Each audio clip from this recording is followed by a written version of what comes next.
session is capture more leads. So who wants to capture more leads? I hope so. That is the lead generation business. So, okay.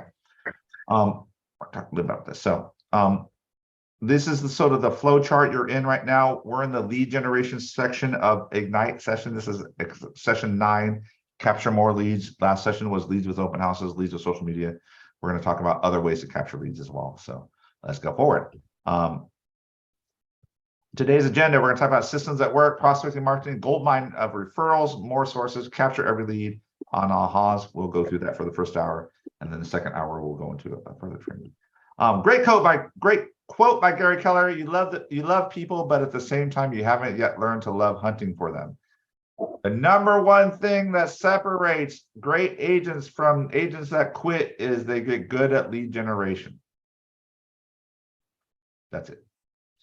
Unfortunately, in the real estate classes, they didn't tell you had 2 jobs. They didn't tell you that you have to service clients as well as lead generate. So you actually have 2 jobs. So, and unfortunately, the job that you really need to get good at to have a great millionaire career is you got to get good at the lead generation part, right? So you just got to love it, or at least get how should I say this? A love-hate relationship with it, right? So let's go forward. All right, number of draws to find ways to get in the path of motivated buyers and sellers. So let's talk about who are motivated buyers and sellers right now. We just had a course, we just had a class on this. Who is a motivated buyer and seller? In your mind. Who would buy and sell in this market? 6% interest rates. Prices going down. Who would sell? This is, by the way, this is an interactive class. So. Why should you buy instead of? Do you mean like people who are downsizing? Who is motivated? Okay, good. Thank you, Melinda. So if people are seniors and they have a 2-story home and they can no longer get up the stairs to their master bedroom, do you think they'd want to sell? Despite what the rates are? Yeah. All right. What you doing? If someone passes away and the kids don't want to live in the house, do they got to sell? Yep. Okay. If someone is in the military and gets reassigned to another base, do they have to sell? Yes. Okay. So in this class, I just talked about the shift class, the market right now, and this is verified by stats, and we predicted this, the market from 2022 to this month is about 40% down. That means what the number of transactions that were happening this same month last year is about 40% less, almost exactly. But don't distress, 60% of the leads are still happening. Still happening, all right? Who are these 60? They are the motivated. So how do we get in the path of the motivated? Let's talk about that. I tell you about the 6 Ds, okay? Just think about this. Death. Someone dies, generally they're going to sell the home or a number of homes, right? Divorce. They're going to have to sell. Deployment or transfer, right? Moving. They have to move because of a job or deployment or something like that, right? Dividends. We call investors. Does that make sense? So investors are going to be, hold on one second. What else? I'm missing a couple of D's there. Hold on. Divorce. Deployment. Well, I'll get the other D's. But what you're thinking about is, think about if you downsizing, is that one of them? Oh, downsizing. Thank you. That's what we started with. Downsizing. Downsizing is one of them. Thank you. Downsizing. Oh, dependence. Moving for kids or other reasons, right? Moving to help the parents move. So I can tell you right now, my team, we have several transactions going, and all the transactions we're going that we have sell or buy are motivated by one of those 6 because they're motivated by have to do it. So for example, we have a sell buy going on right now. I helped these clients buy like 7 years ago, 8 years ago. They own the home, but they were just a young couple then. Now they have 2 kids, but they're in a 2-bedroom, 1-bath home because that's what they could afford. They have dependents. They need to move to a bigger home. It's too crowded, right? Yeah. Do they have a great interest rate? They have a great interest rate, but the pain of being too crowded overrides that. Does that make sense? All right. So We are working on a probate right now. They call it was a referral because of death in the family, right? The other listing we have, it was a couple, they moved to Folsom, even though their family lived in the Pocket area of Sacramento, and they lived there for a few years, and they just recently had a baby, and now they're 4 months in. The wife wants to go back to work, and so they need childcare, and they want the parents to do it because it's free. But the parents can't drive from Pocket to Folsom, so they have to move back. So dependence. Does that make sense? So there's always motivating reasons. They could stay in their house, they can afford the payment, great rate, but they're willing to move because of need. And ironically, when we add those all up, if you look at the market every year, about 60% of sales happen because they have to. So just know in this shifting market, the motivated people are the people that have to move. So Jordan, you have a question? Yeah, I just want to concur with the D dependents. Just had someone reach out, and specifically because they're looking to buy because their parents moved in with them, so they need to upsize. Yeah, actually, how I got to those clients was a referral. The clients I told you who were selling and buying because their house was too small, the wife is a co-worker with this lady who thought about selling, and she referred me. Why? Because I asked her for referrals. Because when I have a client, we ask them for referrals. When they sign a listing agreement or they sign a contract, we ask them for referrals. We expect it. Even when they close, we say, hey, how was the experience? And like, John, it was awesome. And then we always ask for referrals. We say, hey, just so you know, most of our business, and actually I track, 90% of our business comes from referrals from people like you that love our service, love what we provide. And we would love to provide that to your friends and family. We hope that you're comfortable referring us to those people. And actually, most of our clients give us about 2 to 3 clients a year. Refer us 2 to 3 clients. Is that something I can count on you to do? Literally, we say that at closing, at signing. And then, of course, they're like super happy. They just signed. They're about to close on their home, right? They're super happy. Like, sure, John, you're wonderful. Let's do this. So when I call them later for referrals, it's not an unusual ask. Make sense? You set the expectation. And that lady referred us to this other buy sell because we were in the middle of escrow in the listing, and she referred us, right? Because she's thinking about something.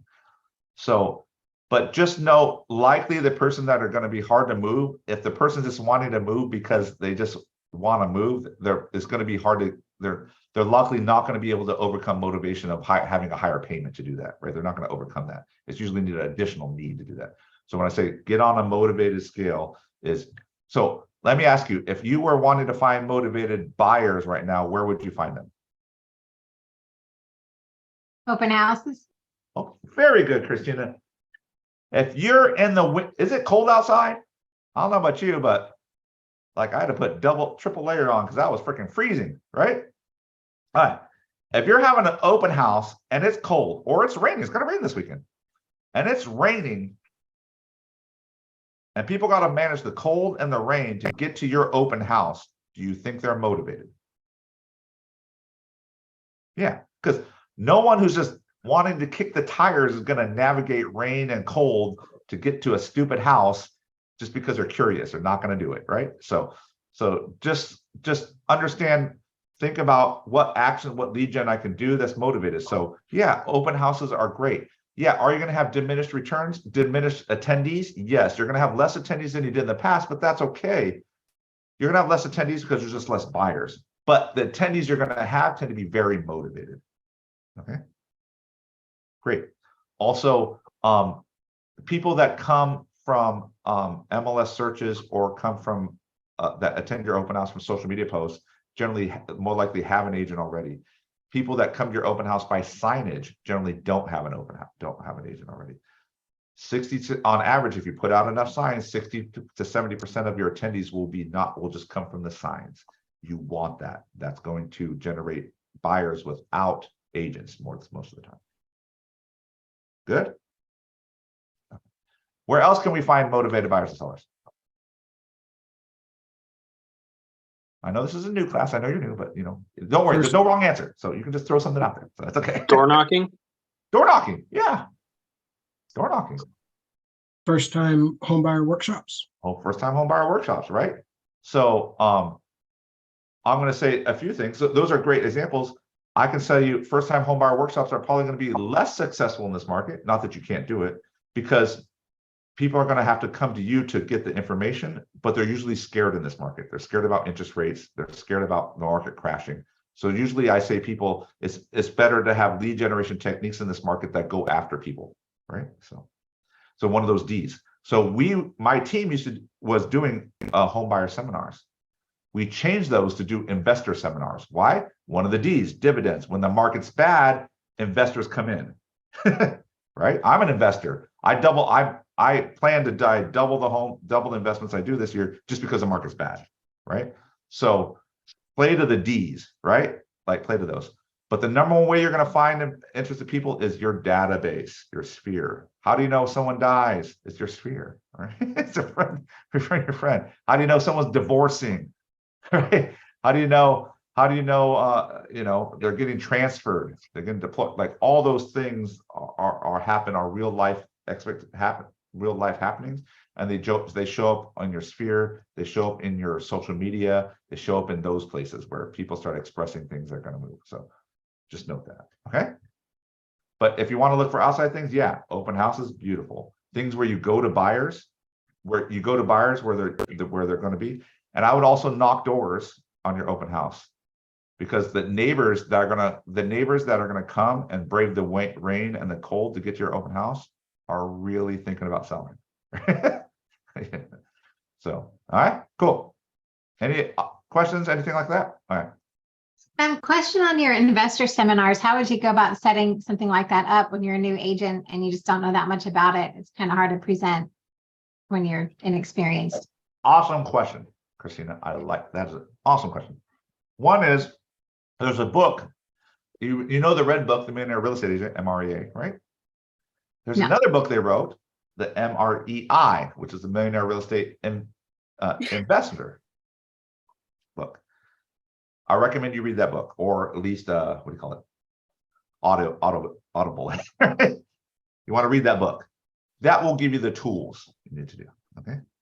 And then what I recommend, if you want to be more savvy, find a lender. We can help you find a lender maybe that's willing to work with you, that's savvy with investors, that has investments themselves,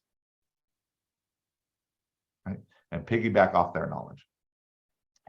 You can also, I don't care if you want to attend ours and watch it. We don't care. Copy us, right? So I don't care. But what we're doing, we're reaching out to our database. We're running Facebook ads. Like, we're doing things to attract people to it. So it's more about, I mean, you can have a great presentation, but it's more about attracting people to the presentation that matters, right? So do you have any investor workshops coming up, Joe? We do on, I think it's tomorrow actually.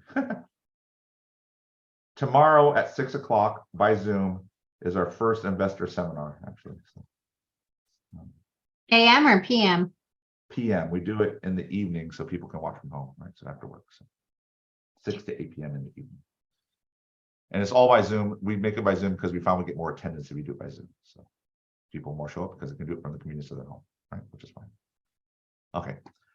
The screen in front of you is important. Let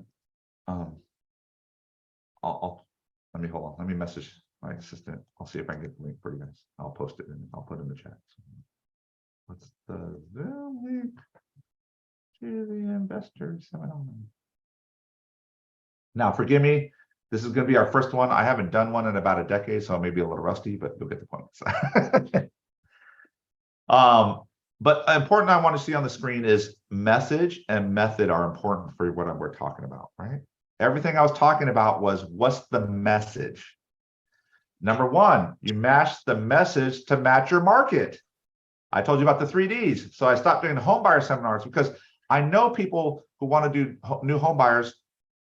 New home buyers come when they want to buy a home and they're curious about it.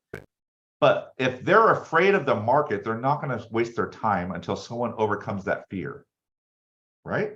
Until they overcome the fear of the interest rates and things like that, they're not going to show up generally if you're just going to ask them to show up and advertise. So you got to match your market to your message. So if I were doing things, if I wanted to get people to call me or follow me or invite me, if I was doing social media, I would post things like, I get the response all the time that interest rates are too high. And I would say, and here's why it's still a good time to buy. Blah, blah. I post that, right? I get I get the question all the time from sellers. Why would I sell a home at this interest rate and buy another home at this interest rate? Blah, blah, blah, blah, blah. And I say that message. So anything you're getting objections on, if you're doing open houses, you're doing calls to your database, whatever people are saying no to you with, no, I'm not interested. No, I don't want to move forward. No, what about this? And you can come to coaching or myself, that's fine. And you can get scripts. I just found scripts, and you can say the script, and that's what you post out. Because if they're saying it to you, other people are thinking it. Make sense? So that's matching your market. Match your market, and I guarantee it's about interest rates. It's about the economy. It's about down payment assistance. It's about credit.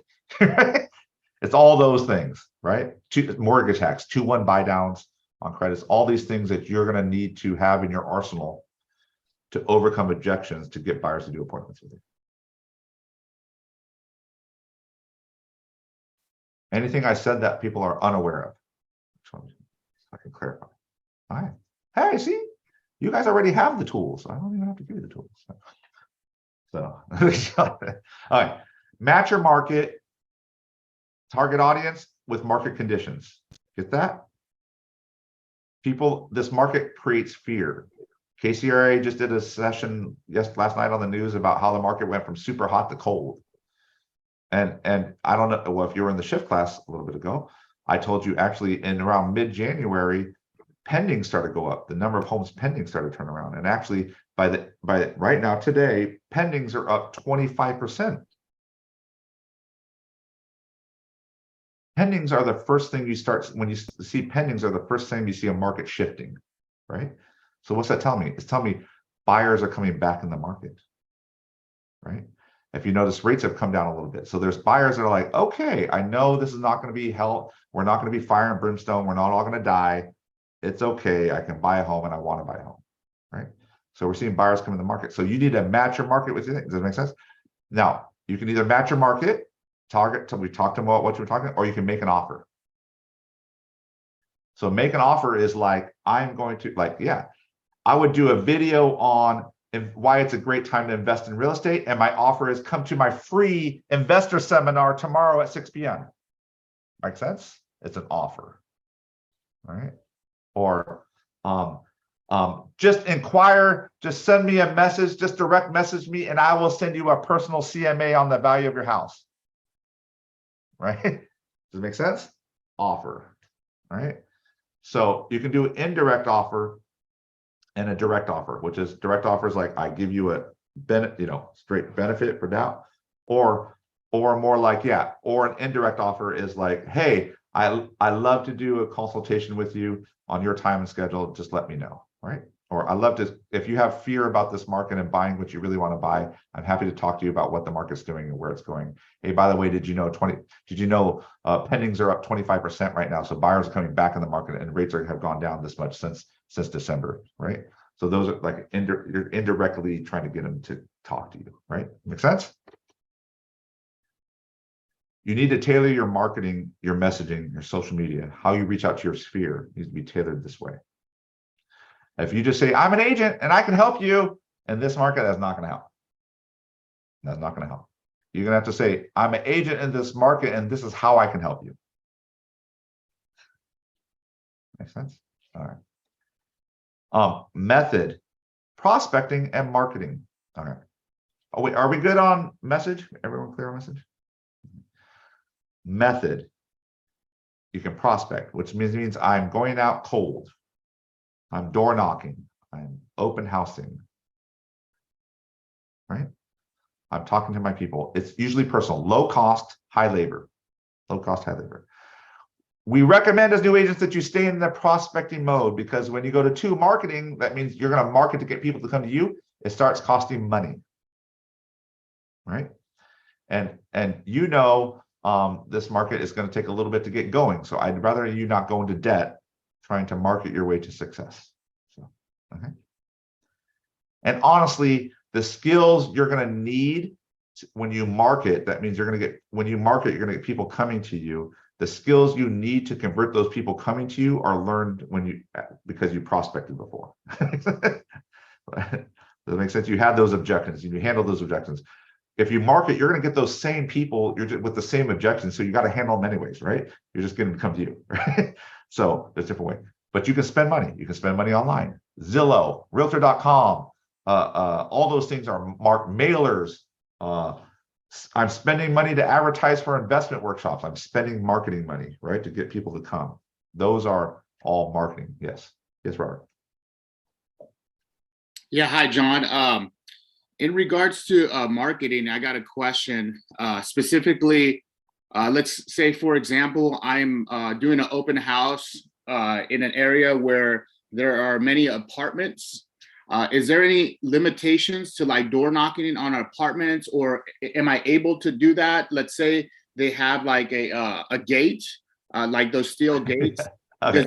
Is there any like legal issues in which I can't go onto the property if I'm going to like door knock and leave door hangers or whatever? Is there any limitations to that? All right. Yeah, great question. I'm going to start with my broker hat, and then I'm going to put on my agent hat. Okay. My broker hat is yes. Those apartments are owned by someone, and they are considered private property. If they have a gate around them, and they don't want, and you're not a tenant or authorized to be there, you are breaking and entering, or you're not breaking, you're trespassing, I should say. So the on-site property manager tends to not like agents knocking on doors of their property, because that means they're going to leave their tenancy. They're going to leave the apartment and they're going to go buy a house, which they want full tenants, right? So they don't like it. So that's there. Now I'm going to take my broker hat, put my agent hat on. Have I done it? Yes. But I wouldn't door knock it. If you're going to door knock, if you do it slow, the property manager is going to catch you. I'm just going to let you, if it's an on-site property manager, I'm just telling you. So you got to go fast. So I would recommend door hangers. And what I like to do is find kids who are like playing at the apartments, and I pay them $20 and say, hang them on all the doors and bring them back to me. I want to see them on all the doors. And I'm going to walk around and check. And I just do that. Because the kids are there doing it and they live there, then I'm not trespassing, right? So, so that's one way. But I have gone in apartments and hung on doors, and I've gotten nasty phone calls from property managers, but it doesn't really matter. What can they do? They're gonna be like, I'm doing it. So yeah. Yeah, that was my concern, is like, what can they do? If I leave a door hanger with my name on it and they call the office, can they like file a complaint on me? Like, hey, your agent is over here leaving advertisement when they shouldn't be because they're trespassing or any have you. Would I be in trouble with the DRE or my own office if they complain? I can tell you, I don't care, right? Go sell homes. That's okay. So, I would say this much. Right. They'll come at you hard, probably verbally, but they're not going to do it. The only way to enforce that is the police have to come and kick you off. They can't throw you off. The police have to come. And I can tell you, the Sacramento Police Department ain't coming to kick you off an apartment complex for trespassing. They don't even come for property crimes, let alone like trespassing, right? So, I just say is this: if I do it and they call, I just calm down, say, "Hey, I'm sorry. I'm a new agent. I'm just trying to make my stuff work." And she's like, "Oh, usually I'll calm down and just apologize. Say, hey, I'm just trying to do this. I'm sorry. I'm just, doing this home buyer seminar. I'm just trying to get some people coming." But can you get sued? Sued? No, you can't get sued. You can't get sued for that. Okay. That's trespassing is a criminal act, not a. Well, it's a misdemeanor act. I don't know. Yes. That's why I'm asking. Can they make a complaint? I guess, but no one cares. Honestly. How about to condos? Condos are individually owned, so you can go do whatever you want. Okay, cool. But I'm going to say this: if you're going to do apartments, do high-end apartments where the people actually have to pay a higher rent, right? Because don't do low income because they can't afford it. Makes sense. So, all right, cool, clear as mud. Thank you. Oh, you need to approach them. You need to connect. You need to ask. Number 3 is important. A lot of you approach people. A lot of you try to connect with them, but not even don't ask for the damn appointment. And I don't know what's wrong with you. You're a real estate agent. Ask for the damn appointment. So on open houses, I recommend memorizing 3 different closes, and I have 3 closes, because often it takes me 3 asks to get them to agree to an appointment. I don't know. house. Like in my conversation, I'm doing 3 different asks. I'm usually getting at least 2 no's before I can get a yes. So just so you know. Yes. All right. Any, well, hold on, let me see. Hold on 1 second. I want to pull up some slide. Oh, 1 second. I'm gonna give you bonus material. How about, anyone want bonus material? We want all the bonus material, please. I love you, Melinda. Thank you. So hold on 1 second. Oh, there it is. Hold on 1 second.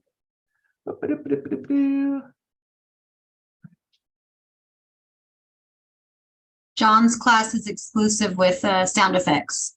It is. It's all working. Okay, hold on. I'm going to share my screen. I'm going to take this off for a little bit. Hold on 1 second. Okay. And then I'm going to share another screen. Hold on. Where is it? There it is. Okay, cool.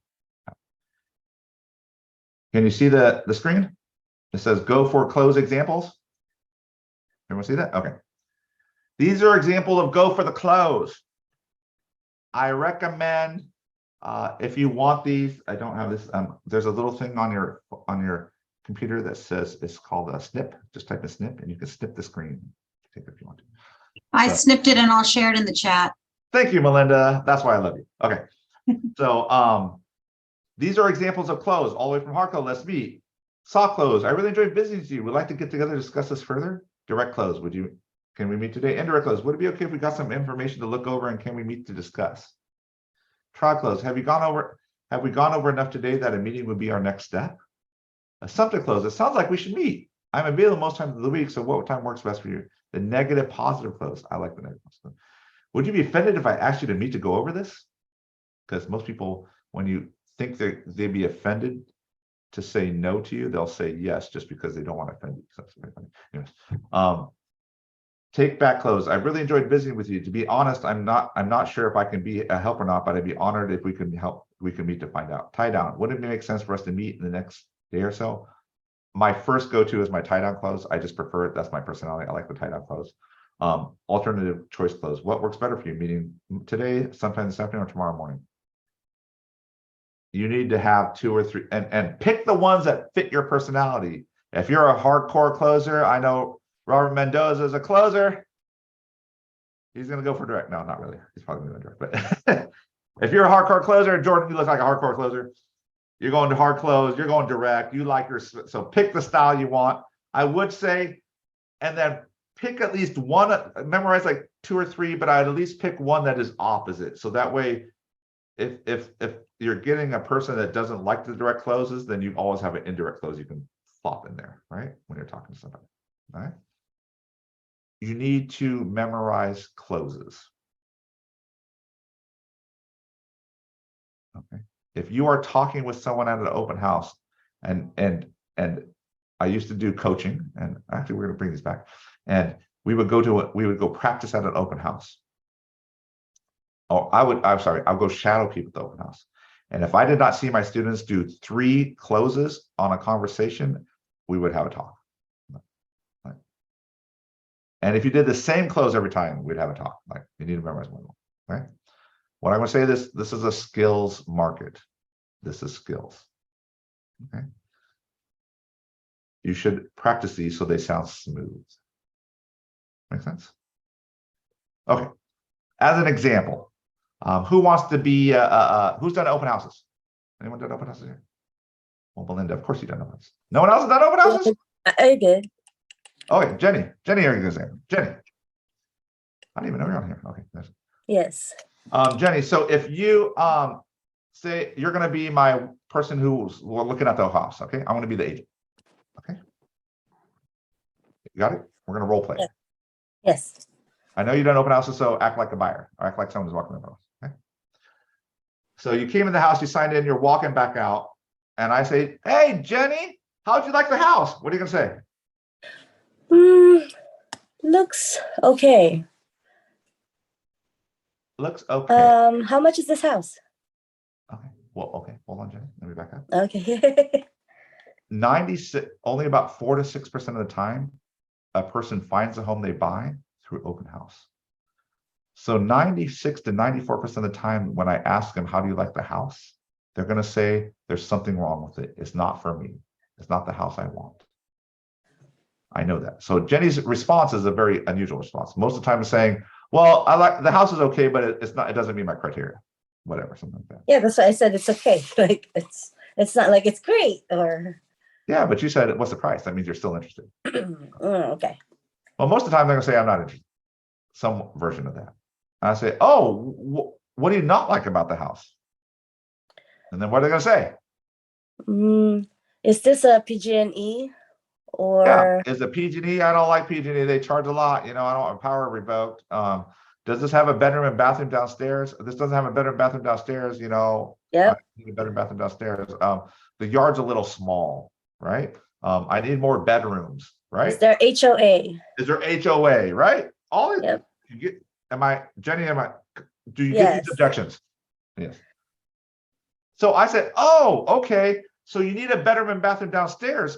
Is that because you have your parents living with you? And usually they're gonna say, I usually say, that's very common because oftentimes we have multiple generations living in the home together. Do you have your parents or someone else elderly living with you? And you just say, oh yeah, my mom's living with us. Or we're looking for a home with that because my mom's gonna move in with us. Yep.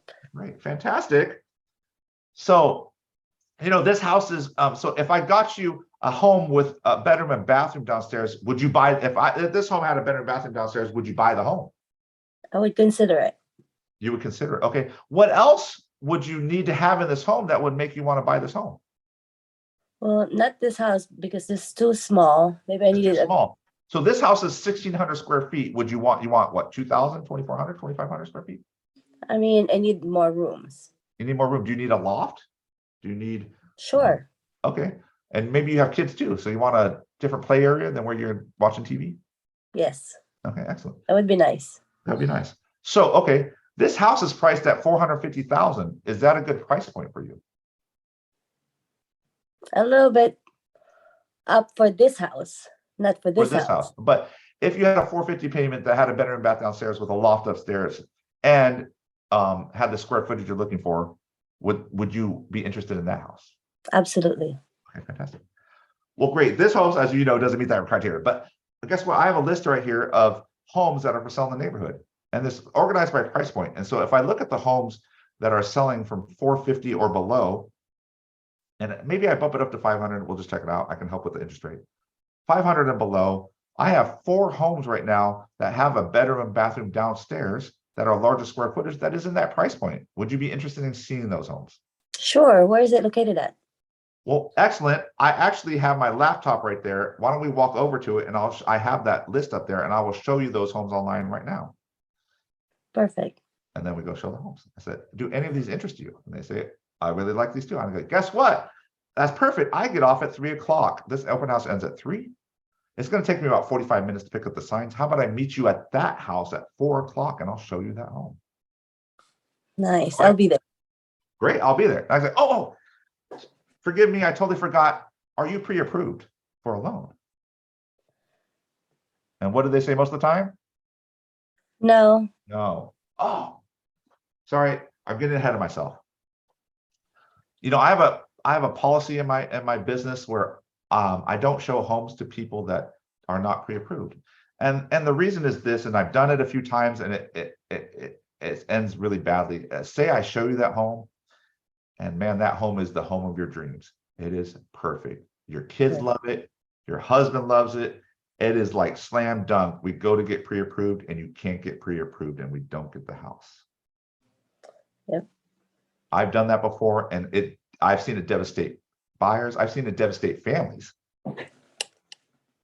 I don't want that heartache on you guys. I don't want to give that to you or be near that kind of heartache. So what I do is I recommend we meet. So instead of meeting at the house at 4, why don't we do this? We'll meet at my office at 4. You go home, see if you can print out your pay stubs, see if you can print out some bank statements, and I'll get my lender to come over or call in at 4 o'clock and we meet at my office and I'll get you pre-approved in 30 to 45 minutes. Sounds great. Okay. And then if you're pre-approved and you're good to go, we can go right after that and see the home. Then we can see the house. And we can see the house. And the good part is I'm going to get over, I know pre-approval sounds pretty scary, but don't worry.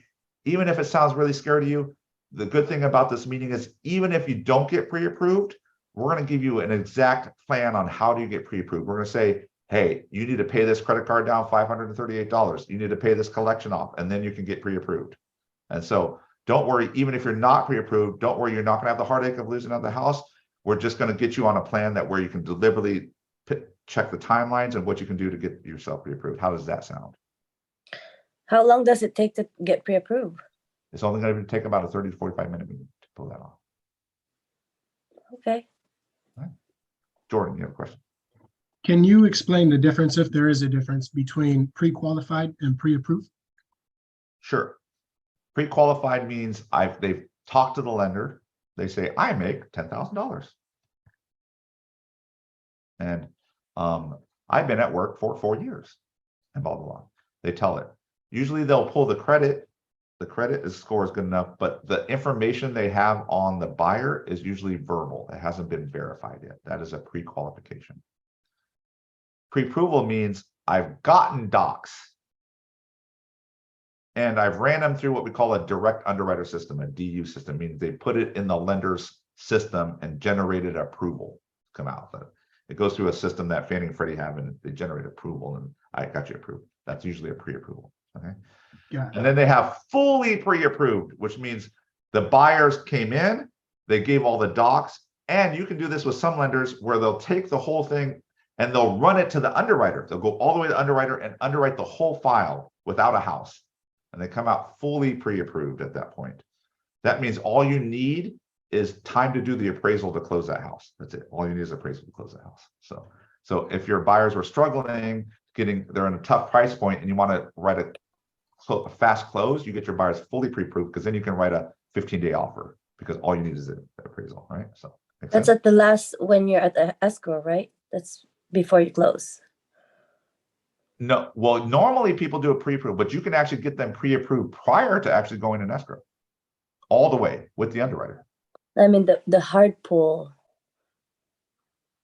The Maybe hard at pull the- will happen at pre-approval too. There'll be a hard pull at pre-approval. Even pre-qualification, there's going to be a hard pull generally. So Oh, okay. we good? Yes. All right. Any other questions? Okay. Forgive me if I'm talking too long. So if I'm talking too much, just reach out and hit me or something, or wave a hand or something. I don't know. Okay, hold on. Okay, hold on. Why is this up? Blah, blah, blah, blah. No, what's that? Okay. Everyone seeing that? What side are you seeing? Question. Yes. You think it's a good idea to leave ads on businesses? Huh? Say that again? You think it's a good idea to leave your like business cards or some ads on businesses, like Is that really stores? okay? I will be never against you putting your name out there more. Okay. You Thank need to you. put your name out there as wide and as far as possible. And if it means leaving 20 business cards at a business, then leave 20 business cards. I don't care. You should be looking for ways to meet more people and get in front of more people, period. If you're a brand new agent and you're trying to get traction in this market, you need to put your name in front of as many people as possible, period. And they need to know you're a real estate agent, and they need to know you can help them, even in this market, right? Perfect. Good? Yes. I'm just making Any sure that ahas? there's no. Any ahas? Okay, let's move on. Prospecting and marketing. Lead generation is a contact sport. It's a contact sport. It means contact with people through prospecting and marketing. You must talk to people. If you're going to be a secret agent, it's not going to work. All right. I'll point this out. This is a great chart. Likelihood of moving. This is important. Okay. Agents always think of people they meet with, are they going to buy and sell right now? And if not, I just dump them. Okay. Don't be a transactional agent. Transactional agents are like that. They only like you when you're in a transaction. If you do that, you're going to have a grinding business that will always it can be successful, but it'll only be successful if you continue to grind. You want to have a relationship business. When you have a relationship business, it keeps going even when you're not working on it. That's how you get big agents doing a lot of business and they look like they're working part-time. It's because they have a relationship-based business. Okay? You need to understand how buyers and sellers think. Buyers on average, we know, or seller owners, homeowners move every 7 to 10 years on average. That's just the average. You can see that displayed on the graph. Okay. When someone, and the top of the graph is when someone actually moves, they actually like sell and buy or just buy, you know, the first one's buy and the next one's sell buy. Okay. Actually. Now, when someone buys a home, immediately after they buy a home, their motivation to buy another home drops to zero, right? Because they just bought a home, right? And then we know when you're ticking back up the level there, it takes about 7 to 10 years for their interest to gradually peak to thinking about moving again. Make sense? Okay. So when I meet people at an open house and it's a neighbor and they said, I ain't selling for a while, I don't care. I just want to know where they're on the 7 to 10 year cycle, because I will follow up with them for 10 years if I have to get them. Make sense?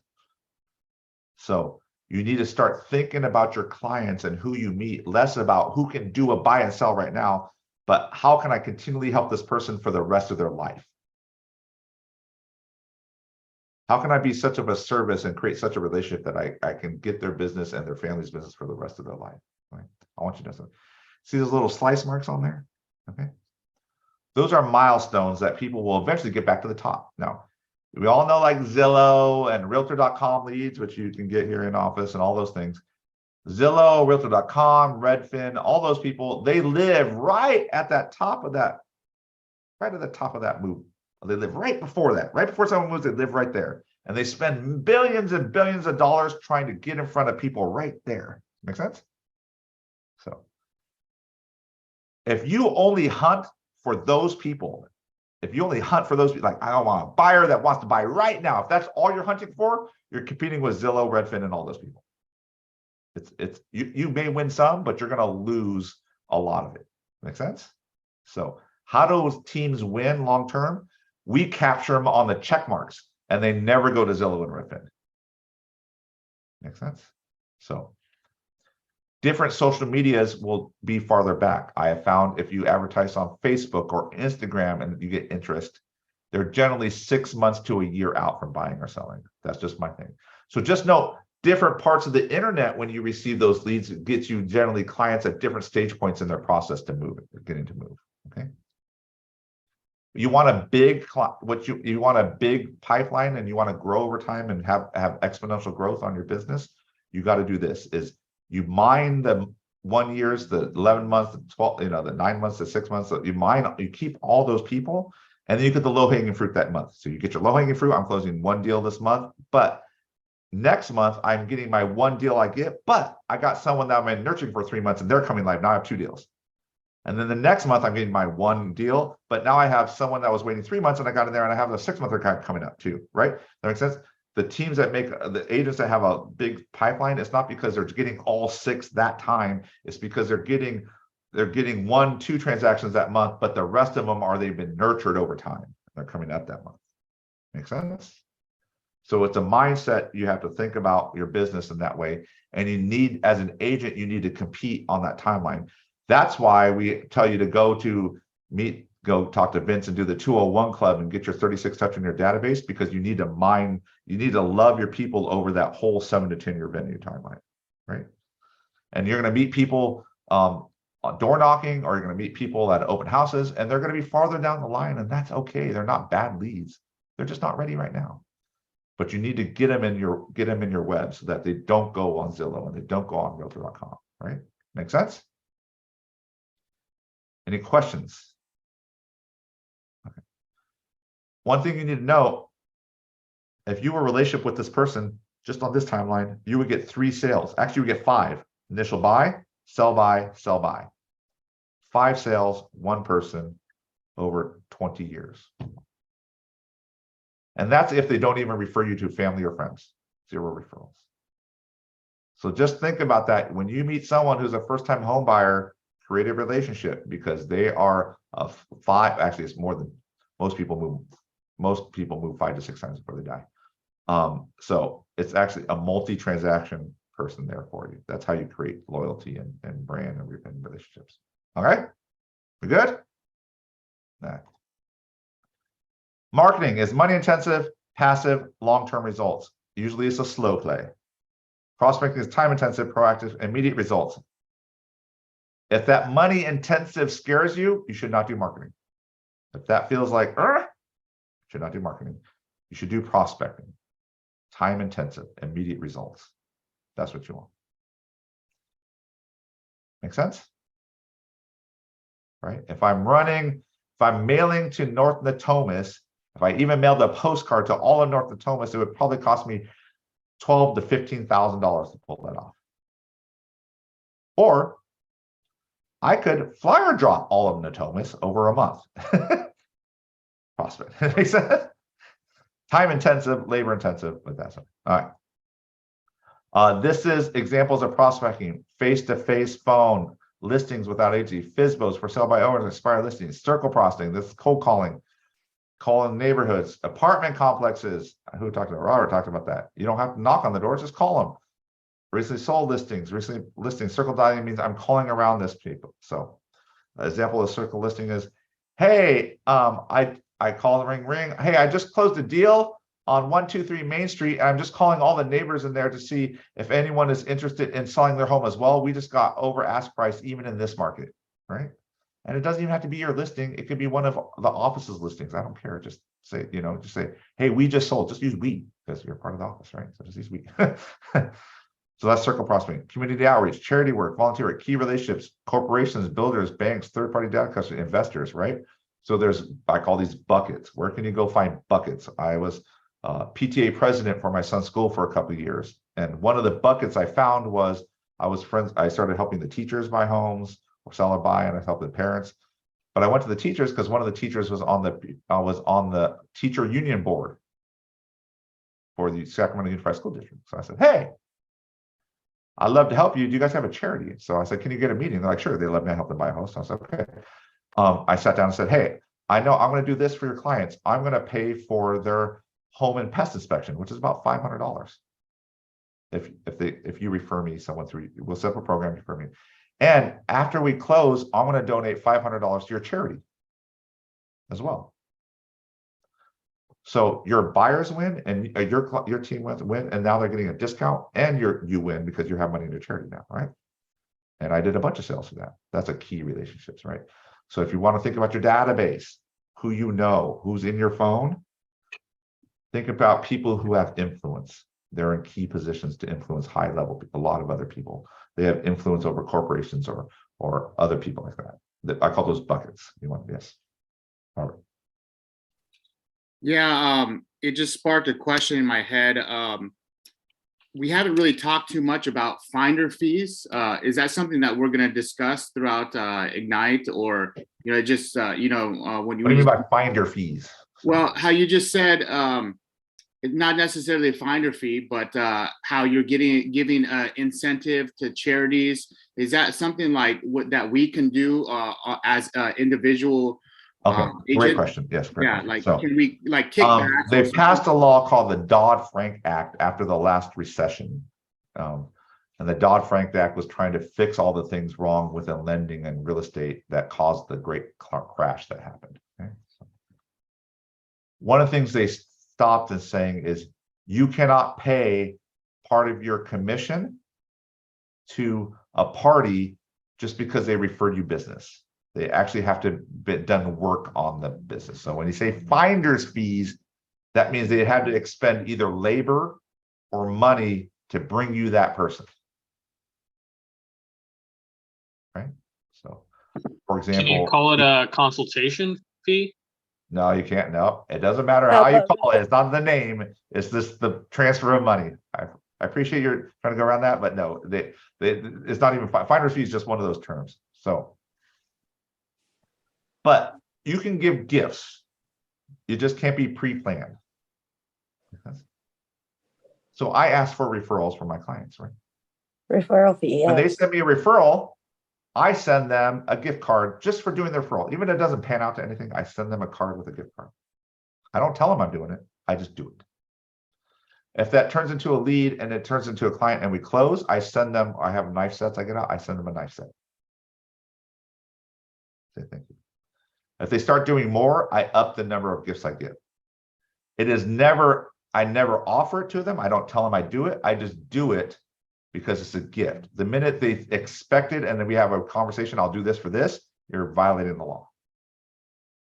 Clear? Okay. But there's ways, not, you can't do it with individual people, but you can give gifts. But you can't reward the people referring you, but like I can give it to a charity.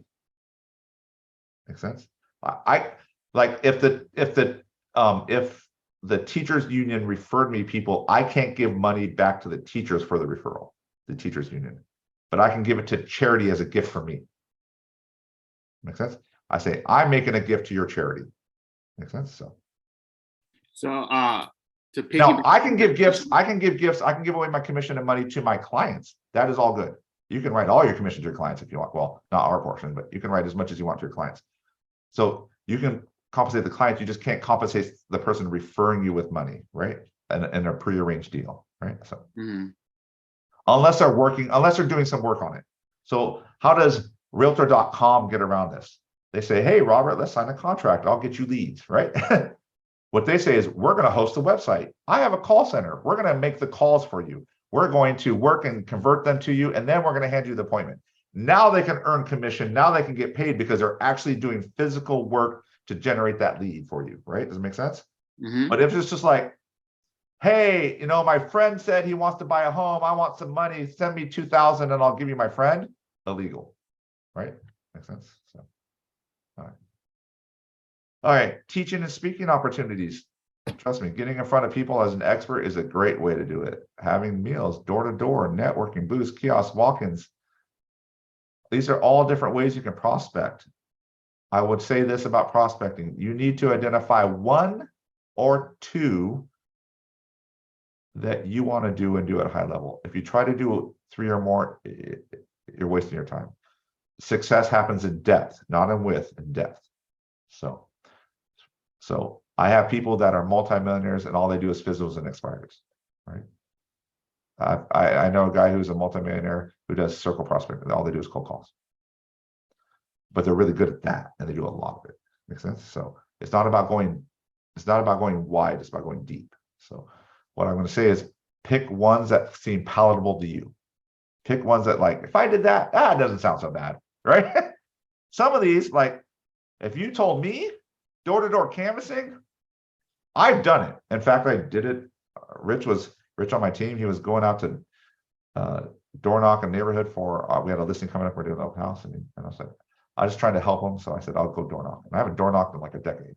But when I went out there, it was like riding a bike, because I've done it thousands of times. And I just went out there and door knocked and we got a listing, right? So, you know, and so, but just know, pick something and do it and do it deeply. If you're going to do open houses, do it deeply, right? Do it well. Put out get 20 signs and put out the 20 signs. Do 2 intersections. Do everything you're supposed to do, right? All right. This is marketing, offline advertising, radio, TV, newspapers, buses, billboards, magazines, online advertising, pay-per-click advertising. That'd be like Google SEO, which is like spending money to drive people to your website.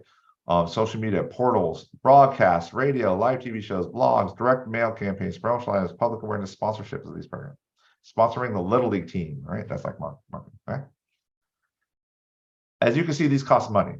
But if you get to a point in prospecting your business where you have a lot of extra money, these tools can be very powerful because not a lot of agents can afford to do them. Make sense? So if you can, but you got to prospect your way to profitability to afford these things. But these marketing campaigns these are things where it can take you from 50 transactions to 100 transactions in a year. Like it could have that dramatic change to you because you're reaching a wide audience, right? Does that make sense? So that's hard to do when you're just prospecting.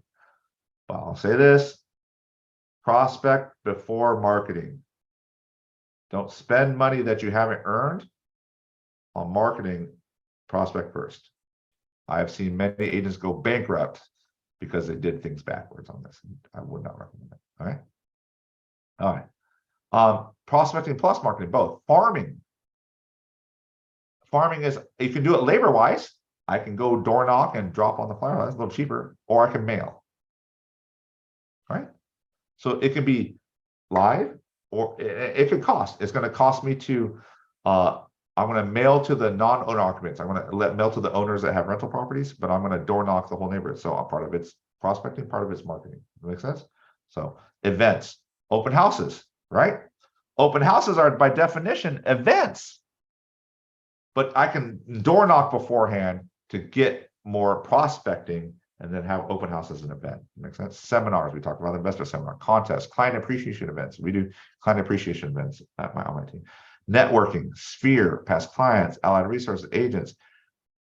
And that's why Sphere, we're making it super easy. We have our 201 plus program. If you haven't gone to the 201 plus, if you don't have your database in there on 36 touch set up, then you need to talk to Vince, our tech trainer, and go to the training if you haven't. I guarantee, even if you don't do the 4 calls a year, you will get leads. Guaranteed. In fact, one of our agents just implemented it in January on her thing, and the first text message went out, she had a listing appointment. Come as a result of that, just from the automatic text. So it will do a lot of the work for you. Purchase leads, referral networks, advertising networks, clientele, so you can purchase leads. Okay. Any questions on all these? So remember, I have a question, John. What is Vince's class called? it's called the 201 Club, I think. We actually did one on Tuesday, yesterday. So, but I had people blow up Vince. Can you put Vince's email in the chat? Yeah, I was If you looking don't for have- when the next If class you was. don't have 36, if you don't have your phone in your database in command, and you don't have 36 touch on it, you need to get Vince and get him to help you. The system is going to automatically text, email your people for you. It's going to automatically text and email them on holidays. It'll email them a card on Easter and say Happy Easter, right? It'll text them Happy Easter. If you're at the Sac Metro office, it will text them on the events that we have, the Shred Day, and E-Waste Day, and the Trunk or Treat. If you're at the Fair Oaks office, it's going to text them, email them to invite them to your office haunt, and you're going to have a Shred Day this year, and there's Shred Days. Make sense? So it's going to automatically do those things for you. All we ask is you quarterly call them, and the system is going to drop tasks in your command on who you should call. And if you actually do those tasks on time, you will call everyone quarterly. Yes, Jordan. For client appreciation events, does the office provide any funds, say for I don't know, any supplies to hold an event, say at a local park in a neighborhood or something? We don't provide any funds to those. We do have a Keller Williams pop-up tent.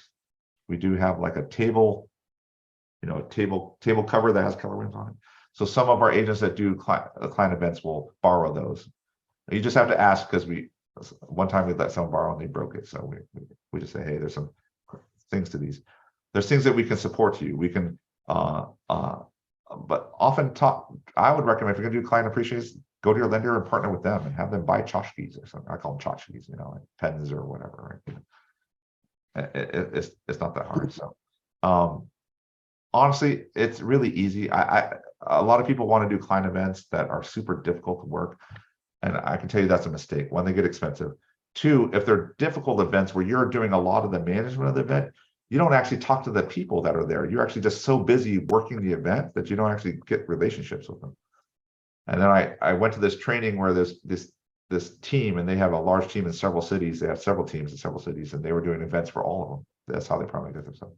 They're like, we keep our events super simple. So what they did is they went to the local Baskin Robbins, and they with seating outside, and they said, we're going to have an ice cream event for your family, free ice cream. And what they went to the Baskin Robbins owner, and they said, hey, Baskin Robbins owner, I want to hand people my card. Here's my credit card. I want to have people my card.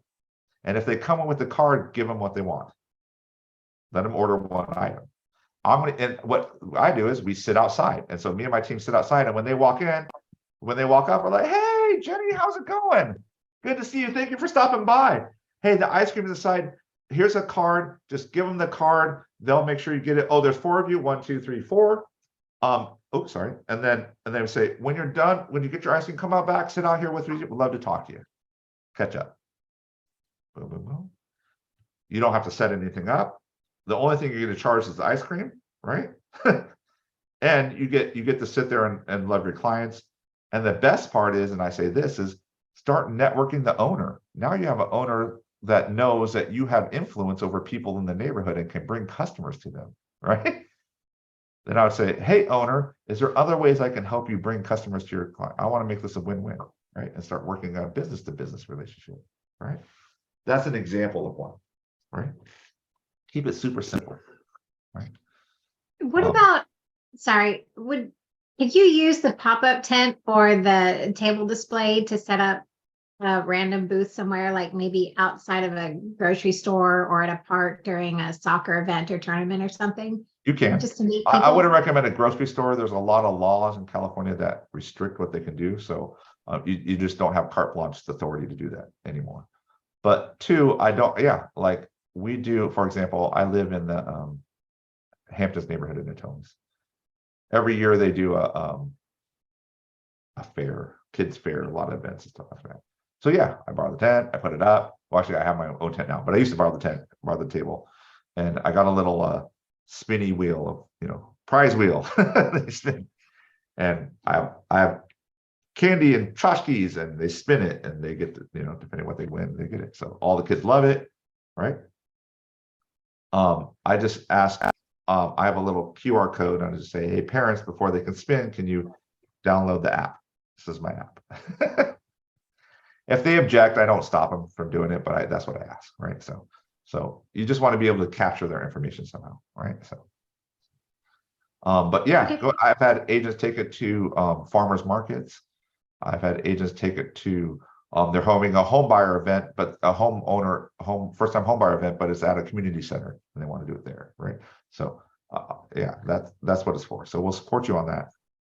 I'm just gonna say, it's best if you can keep the events as simple as possible. I was gonna say, the simpler the better. They're easier to pull off, less money, less time intensive, right? So Thanks. so if I was going to do a wine tasting, I would do it at a local winery or a wine store or something that has extra space on it. That's what I would do, right? And let them curate it themselves and sell wine, there. That makes sense. I would do it at a venue where they just give me space. I'm bringing people. They'll likely buy cases if they like it, right? Give me a good lineup so you can sell, right? Make sense? It does. And does it matter where you hold these events? Like if you're in Roseville or somewhere else where there's another Keller Williams who kind of has that territory? It doesn't matter where you hold the events. I will say attendance will matter based on proximity to where your client base generally is, right? So we tend to do events in Natomas as much as possible just because most of my clients are in Natomas. If I suddenly went to Elk Grove, I'm going to have a much lower attendance rate just because of proximity, right? So Okay, thanks. but if you hit their one thing, if they really like wine, they're going to show up anyways, right? So all right. Any other questions? Oh, any ahas? What did you learn? Get in front of a lot of people. Always, you want to get mind share. We learned the reason we have 36 sets is people forgetting about you every 2 to 3 weeks. I'm sorry, you're not that memorable. I love you all, but you're not that memorable. So you need to remind them every 2 to 3 weeks. You need to share your app. You need to become the economist of choice. Share market statistics. You need to get on trends. If you go into MetroList, go into Prospector, at the top there's be trends. Every trends in there, it shows you current trends. You need to work on that. Provide vendor list. After the rainstorms we had and all that, the thing that we texted out to our database is like, hey, did you have any damage to your home? We have vetted vendors that can help you right away if you need a quick fix, right? Roofers, tree trimmers, whatever, just to get in front of them, just to help, right? Ask for referrals, reward for referrals, thank you with handwritten note.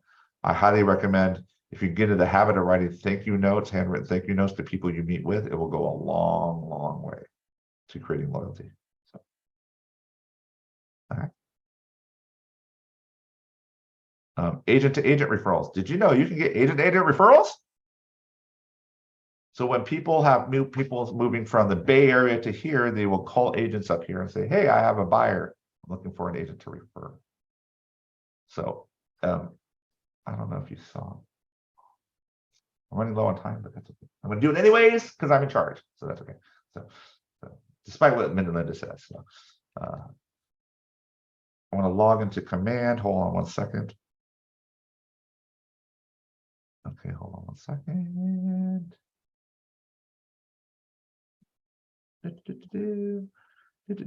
Okay. I'm in. Can everyone see command? Okay, cool. Yes. Okay, I'm gonna scroll down here to the referrals tab. Okay, we see that? I'm gonna hit referrals. This is your referral network. It has everyone who is in Keller Williams in here across the nation. Okay. And you can actually see a map, and this is a map portion this will show, but there's a little tab here called production, but I want to show you referral patterns. Here, I want to go down here to referral patterns. And you see this? This is showing, you see that little chart? The bigger 5% of people move from Sacramento to Roseville. So the reason I chose Natomas as a place to do my real estate business and park my business here, I can move to Roseville, I can move to Granite Bay, I can move to anywhere I wanted, but I chose here is because we're a middle community. People that generally, this is either their first or second home, but it's generally Natomas is not their destination home. Usually they want to move to Roseville or Folsom or something like that. But that's okay, because that means there's lots of transactions. When you get to Roseville, there's higher price points, but the transactions are harder because people stay in their homes longer. They don't turn over as much. Does that make sense? Because it's a destination location. Make sense? So that's fine. But the good part is I can turn this around and say sent. Sorry. Oh, I can do it received. Okay. This is where it's received. So did you know San Diego is one of the largest referring agents, refer a lot from San Diego to Sacramento. So if you wanted agent-to-agent referrals, then I would recommend that you start emailing agents, KW agents in San Diego. Because there's a lot of referrals coming from San Diego. And I can tell you a lot of them is Bay Area, Las Vegas, Elk Grove, Danville, El Cajon, Folsom, Henderson, Nevada, Utah. See what I'm saying? You can see where the leads are coming from, right? That's what you want to do. All right. So that's just part of the Keller Williams tools to help you track down where you want to get referrals. Make sense? Bet you didn't know that, huh? Did you guys knew that? Oh, see, look at that. Learning something new every day. Okay. What do you get for a referral? Typically is 25% typically. But I didn't show you, but there's also a way, if you have a referral to somewhere else, you can go on there and broadcast it. Say you have a referral to LA, you can broadcast to KW, you can say, I got a referral, and broadcast the opportunity out to all the agents in LA, and they'll bid for it. They'll say, I'll do it, but I'll do it for 30%. So you can actually broadcast opportunities. And actually, if you get connections on there, you can go in that system and invite people to be part of your network. That way you already have people in San Diego. So for example, if I was trying to get San Diego referrals, I would go in there and request friendships and invites to San Diego agents just so I start getting a relationship with them, right? Ahead of time. So, okay. Agent referrals, you want to maintain, grow, and manage. Anytime someone refers to us or we refer to someone else, we always say, we want to make this a win-win relationship, long-term win-win relationship with that agent. If we get anybody in that area, what areas do you specifically work? They say this and this and this. I said, great. If I get anyone moving there, we will refer them to you. If you don't mind, would you reciprocate that to us? If you're having anyone to move to Sacramento area, you refer them to us. They're like, fine. Now I got a relationship. That makes sense? So Jenny Clavo has a question. Are we only allowed to refer them to KW or not allowed to go outside? You're allowed to go outside. There is no restriction that you have to use KW. I would recommend it. You'll have more control, but you don't have to. But often the smaller brokers, the indie brokerages don't have, if you want to target referral people that are not a KW, I would target indie brokerages in San Diego, for example, indie brokers, because they don't have a wide network of companies to refer to. They just are just themselves, right? So they're more likely to have people they need to refer to. So, okay. And I've got referrals from a lot of KWs, and I got agents. I got referrals from non-KW agents. Most of the time, if it's non-KW agents, they're finding you based on your profile, so your advertising and marketing brand. Okay. This is the referral network, what I just showed you. You can actually go worldwide now. We have, I think, I forget, 63 countries, 48 countries, something like that you can refer to. Business to business referrals. This is when you're marketing. Business to business referrals are like who talked about putting their business cards at the hair salon or whatever, right? If you want to do business to business referrals, I recommend you do some sort of program based on social media where you go interview businesses to help drive business to that company. So I'd say there's a new restaurant, you go meet with the owner, say, I'd love to help you drive business. I have a network of 1,000 people in the Natomas area. I'd love to try to bring business to you.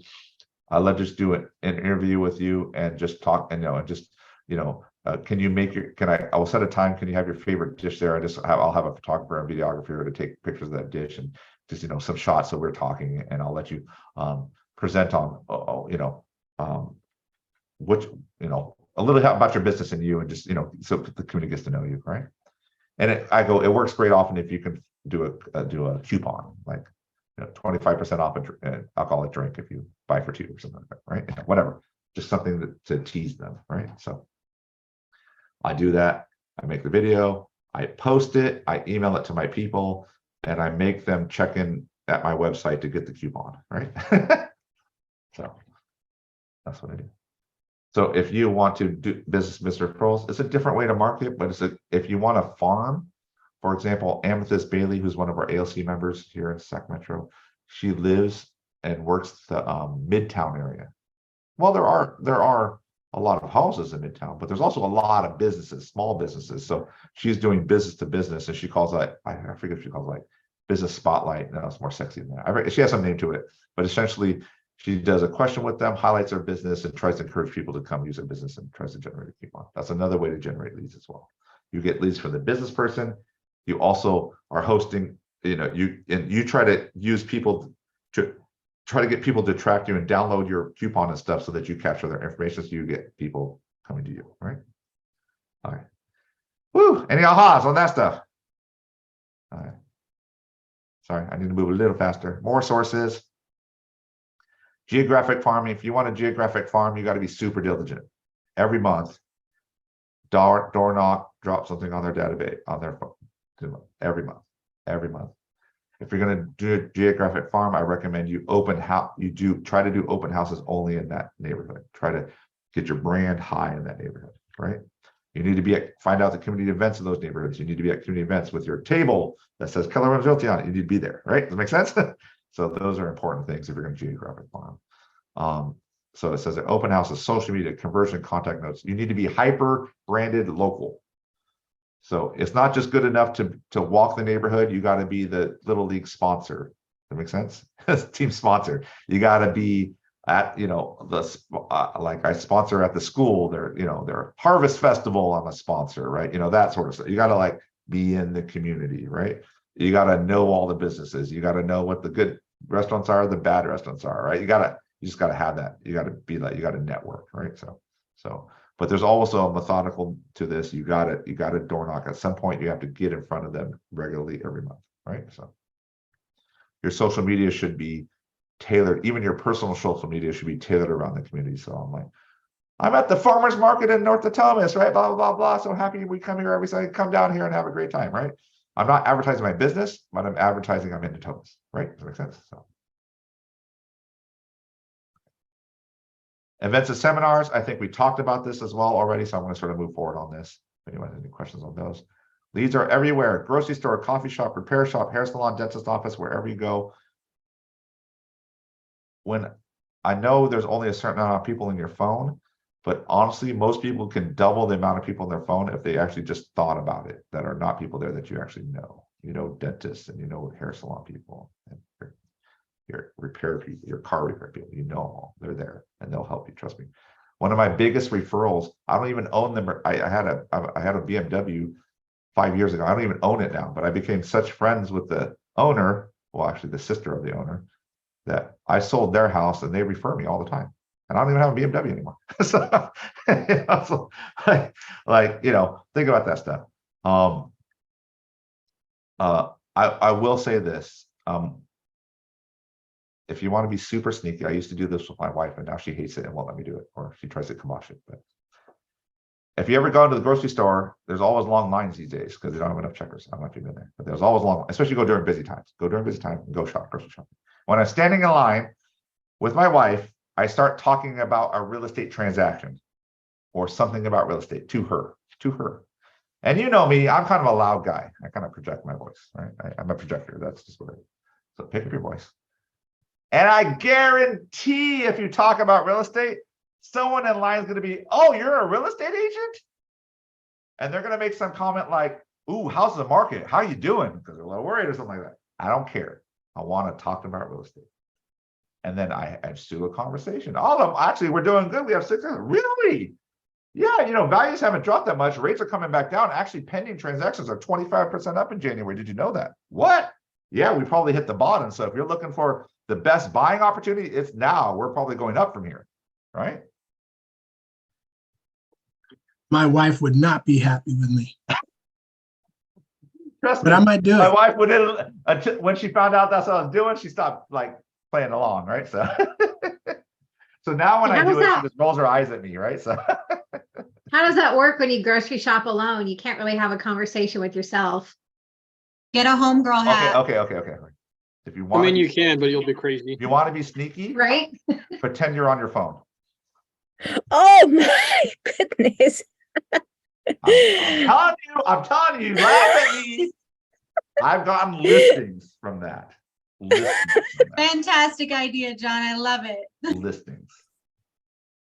I will take my Who is the busiest? teenagers. Who? You know what people love? They love those busy. They love those busy agents. When you're in the line on the phone, like, no, we need to release the appraisal contingency. The appraisal came in on time. Oh, and your loan's approved. We're going to close in a week, right? Congratulations on your new home. I love we got that 2-bound. We got your rate down, right? We got that seller credit to get your rate down. Awesome. Okay. I'll Wow. give you a call back. I'll call you when I hear back from the lender. Click. Right.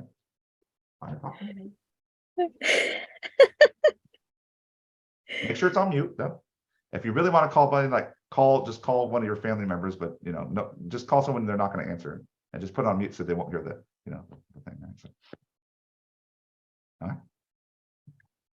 I know you're sad, but man, I saw. Look, does it say leads everywhere? Does it say leads everywhere? I think it says leads are everywhere. I think it says that, right? The better, I'm going to tell you this, and this is just advice. The more you can meld your identity, the more you can adopt to say, I am a real estate agent. And that is, I'm a father, I'm a husband, and I'm a real estate agent. And I'm proud of that, right? The more you can embrace that, the more people will embrace you. Make sense? Some of you, I met with some of you, right? And you can see, I love real estate. You see my enthusiasm for real estate. That makes sense? And you need to exude that, like embrace that. Like I have people like, should I get 2 phones? I was like, no, you don't want to hide. You are a realtor. You are your business. You are your business. Act like it, right? So that's what I say. Leads are everywhere. I hit my dentist up. My dentist has not given me a lead every time I ask him, but you know, he's Japanese and he doesn't want to give me a lead. So, but I hit him every time. So he laughs actually now when I ask him. So all right. Aha. I was gonna ask John, is there actually a script that like new agents can start off With script like for what? The script. that they can work on, like the new agents can work on, like when they're prospecting or when they're reaching out to their contacts on their phone? The first script you need to do is if you're talking to your people, it needs to be forward. Family acquisitions. I should talk. I give you guys talked about this, right? Okay, it goes like this. It goes like this. Ring, ring. Robert answers. He's like, Robert, hey, this is John. Robert, how's it going? And it's like, oh, good. I was like, oh man, Robert, how's the family? How are the kids? Robert, how are the kids? Do you have kids? I don't even know if you have kids. Doing great. Thank you. Doing great. Awesome. What grades are they in? Man, it's been a while since I talked. What grades are your kids in? They're in kindergarten, 1st and 4th. man, I know my kids are older, they're 14 and 17, but those were fun years. I just remember like, those are the fun years.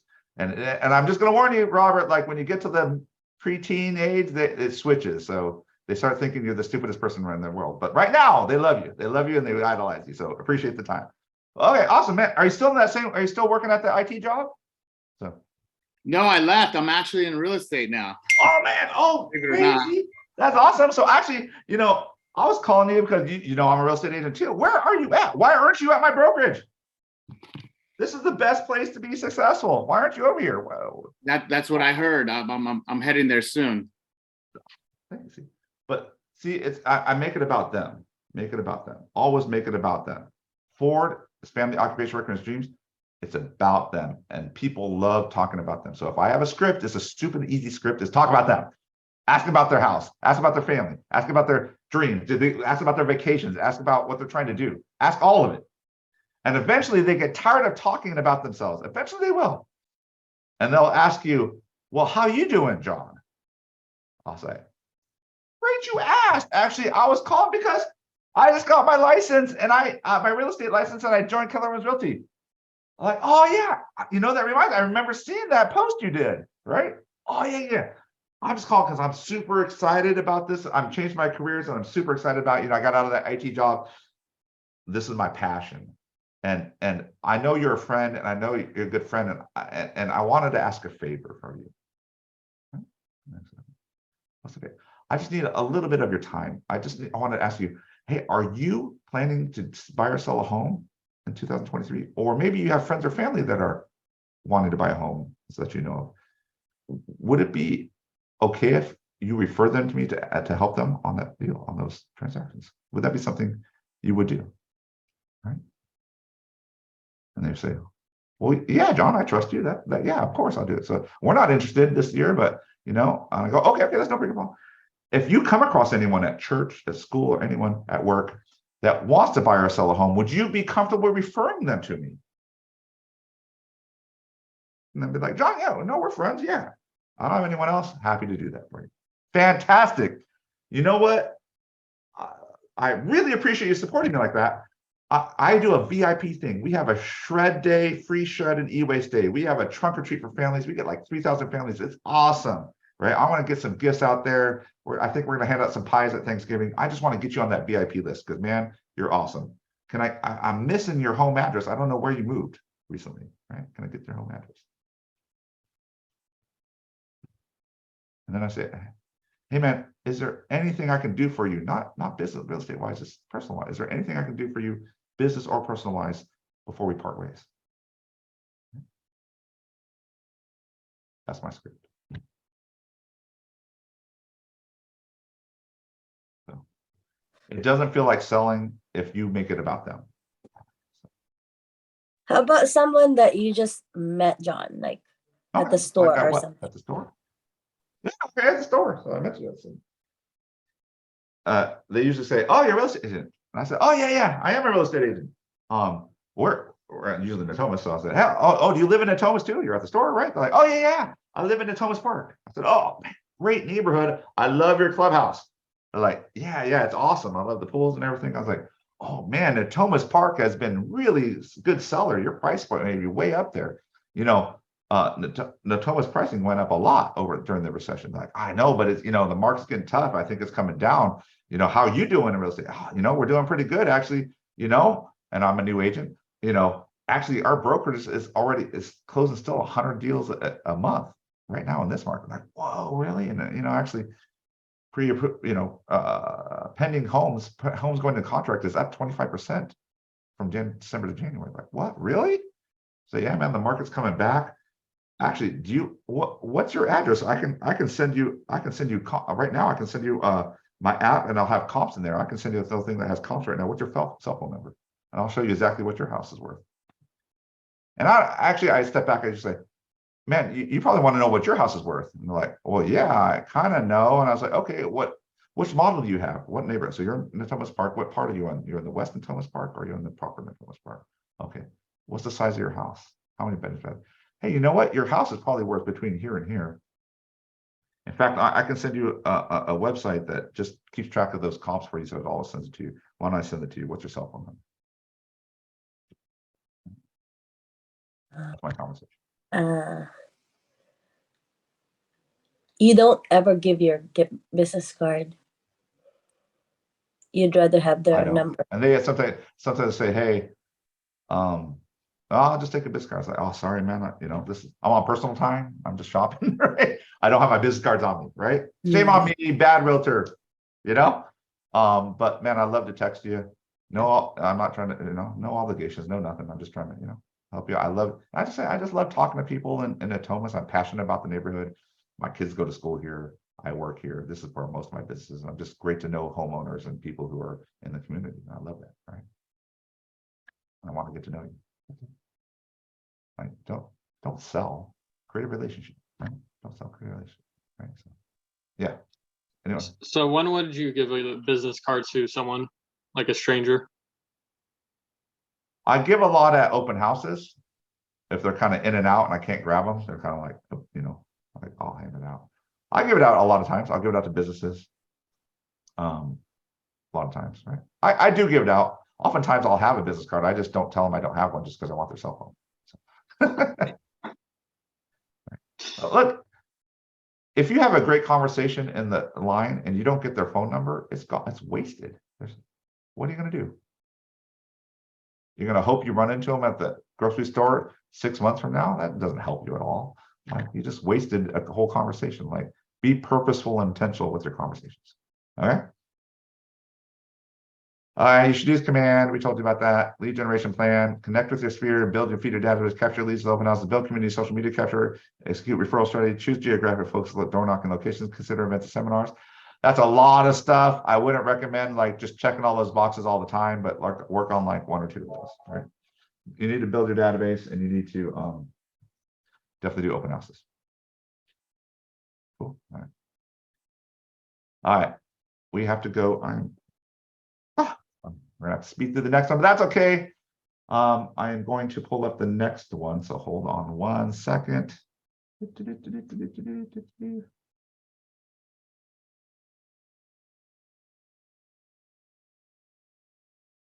second.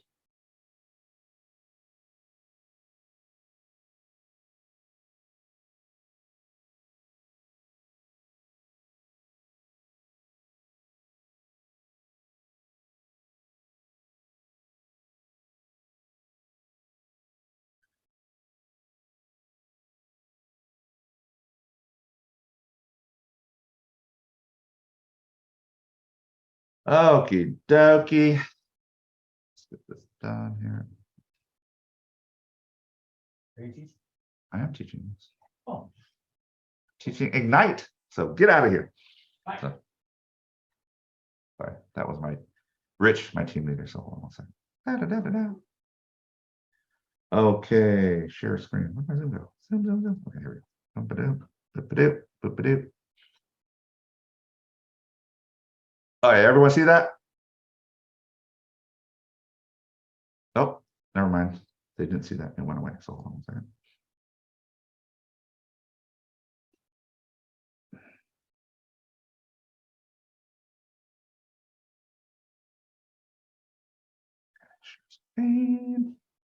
Ignite. Okay, can everyone see that? Yes. Okay. Keep every lead. Section fault lead fault. Okay. Oh, we're going forward. Okay. Boop. Every lead. Okay. We're going to talk about this a little bit more in depth. So we're on lead follow up with leads, strengthen relations, qualified buyers and service. What is lead follow up? Okay. The most business that is lost by agents by far is lead follow up. That means you talk to them at the open house. They don't want to buy and go to an appointment right there. And then they end up on some list that you never look at again and don't call them because they didn't respond to you at the open house, right? Lead follow up. You need to do it. It is where the gold is. We talk about this. It is especially important if you want to manage the life of the lead and have a big business. You need to understand lead follow-up is the most important thing you need to do. Literally, we just picked up on my real estate team a $900,000 cash buyer we've been following up with him for a year. He talked to us on the phone a couple of times a year ago, and then he ghosted us for the last year. And literally he just texted us that he's ready to go yesterday. We have probably left 10 voicemails and text messages and emails, and he has not responded to any of this. You need to manage follow-up. Okay. If you want big business, follow-up is key. You want possible business turn into probable business turns into profitable business. I think we all know that, right? So if you aren't first or second in the mind, you probably won't get the business. And I'm going to point this out right now. This is vitally important. You need to fight for mind share. We've done a lot of studies on human behavior and human memory. And unfortunately, most people only save one spot in their brain for real estate. And they either do it like Zillow or Redfin, or they do an agent. It needs to be you. And if you're not first, you're probably not going to get the referral. Make sense? So you need to be first. That's why we do 36 touch. How to lead follow. This is more important. Okay. When you get a new lead, someone comes into my open house, they sign in. I don't convert them to appointment. I try, but they don't convert. You need to put them on the 19 Connect. 19 for the year. Actually, what I would recommend is an intensive program for the first 2 weeks, and then I'd recommend about 8 touches for the first 2 weeks, and then I recommend the other 11 over the rest of the year. You work to get the one cement touch. What does that mean? Is I want an appointment. I want an in-depth phone conversation. I want a Zoom meeting. I want coffee. I want something that is a high value touch that solidifies that relationship. My whole goal is to make that appointment happen somehow, right? I tell people, if you're looking for listings, get in the door. If you're looking for buyers, get them in front, get them to the office, right? Get them there, cement that relationship, right? Once they're yours, you do 36 touch. That's why I told you with Vince, we have the 36 touchdown. If you go into command and you go into smart plans at the top, if you go to the library at the top of them, there is already 19, there's already smart plans in there. So you just put them on, put your people in, get your open house people, put them into command and put them on there. Even if you go down the agent produced ones, just do open house, just type in open house follow-up plan. You'll come up with like 20 of them that agents do. Go look at them and pick the one you like and just put them on your people, and it will help you convert. So that way, if you don't do anything because you're too lazy and you don't call people back and don't follow up, at least if they're getting text and emails from you, they might respond, and you might get a lead here and there, right? I was talking about the 36 touch. You're supposed to do 4 telephone calls, but I already know, because we're trying to give this to every agent in Fair Oaks and Sacramento to do this. We're literally trying to get you to do this. I know you're going to get leads even if you don't do 4 calls. Now you're going to get a lot more leads if you do 4 calls, but I know some of you are lazy and just want to make a call. You're scared you don't want to call. I get it. But I guarantee if we did emails and invited them to events and we did thank them on holidays, I know you're going to get business from them. I know you're going to say, hey, Reach, thanks for reaching out. We were actually thinking about selling, right? You're going to get those kind of calls. Now Reach will get more if he actually calls, but he'll get some. So, and the whole point of this is the agents that are successful in this business are systematic in their approaches. They treat it like a business. So if you're just gonna willy-nilly, I do open house and I'll get to it Tuesday to follow up, and the other day at time I'm getting it Wednesday. No, like on my team, you do open house on the weekend. Monday is open house follow-up day. It gets in the system. They get on a smart plan. A call is made. Period. Done. End of story. It happens on it. The more systemized you can make your life, the more simple your life gets, and the more consistent your business gets, the more leads you'll get. The consistency is the key. Questions? The 19 Connect and 36 Connect. It does talk about mailers and stuff like that. The versions we have are all virtual. It's all text and emails, okay? You can get a higher level mail version. If you start mailing once a month to it, it adds cost, obviously, to it. You can use our marketing department. They will mail for you if you want. They can execute this for you for a cost. But you want to get to the point in your business where you can get to afford a mailing on this. Mailing will enhance the referrals on your so for phone calls, putting mail in their mailbox is going to enhance the amount of leads you get to this. Okay. On average, you're going to get about 6 to 10% return on the leads. So example, if you had 200 people in there, 6% is 12 leads, 12 transactions, 10% is 20 transactions. Who would like 12 to 20 transactions?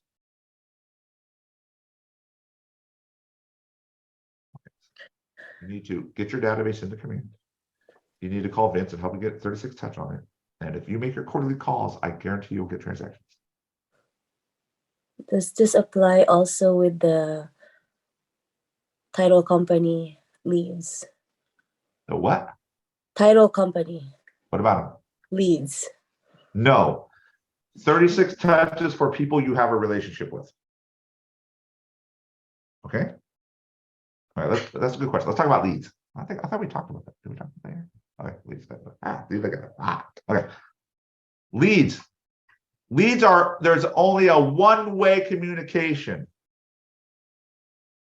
Okay, lead is I did not have a real estate conversation with those people. So for example, a lead could be they walked in my open house, but I was talking to someone else. I got them signed in, but I was talking to someone else and they walked out without me having a conversation with them. Make sense? That would be a lead. I have their information, but I don't really have a real meaningful conversation with them, right? I would drop them on 19 Connect. Make sense? Once I leave them on 19 Connect, once I start having a somewhat conversation, if I have a great conversation, I get a hold of them. We have a great call, and they're not interested in buying now, but I know their kids, I know what they're the line to live, I know stuff about them. Now I want to create and nurture that relationship. That phone call, it could even be a great phone call, 30-minute phone call with them. That could be the cementing relationship. I cemented the relationship. They would then move to 36 touch. If you're doing title's giving you, if you want to farm and title's giving you a list, no one is a lead on that list. If you knock on their door and you have a real estate conversation with them, at that point they become a lead, right? If they start talking to you and having Got it. you, at that point they'll move to a 36 touch eventually. Make sense? You need to be methodical with your systems. What's a lead? What's a cementing event? When do I move to 36 touch? Okay.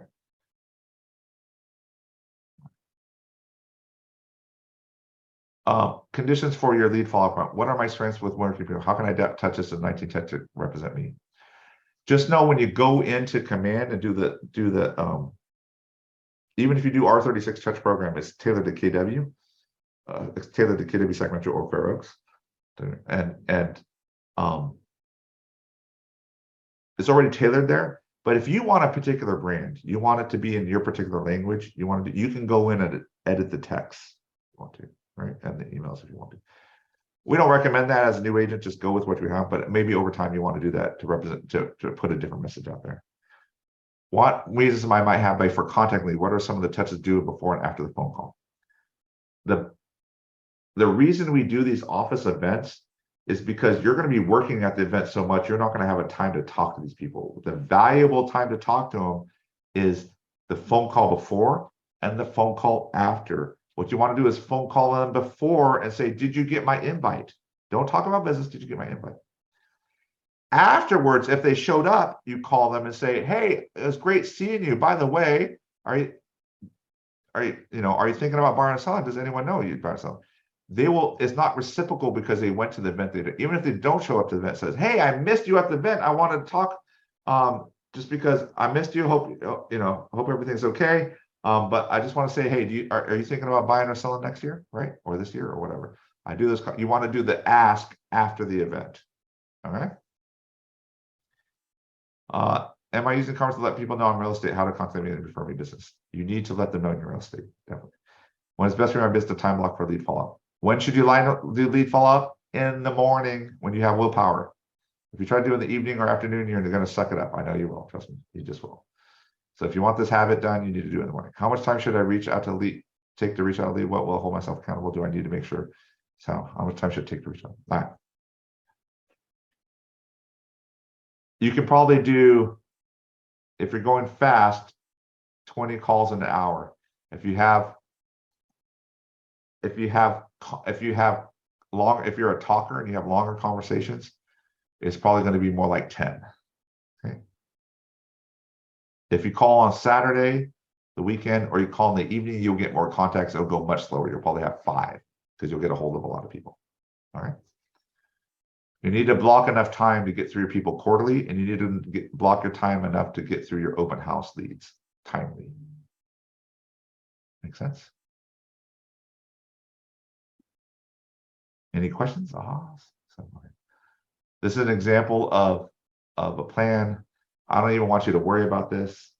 Just talk to Vince. We have one already pre-made for you. It's beautiful. So, all right. Make an impact when you do it. The better is more personal. Think of these 3 ways to reach out to people. If you try to just go sell, it's not going to work. That's why I'll say call with, hey, are you coming to our free shred and e-waste day?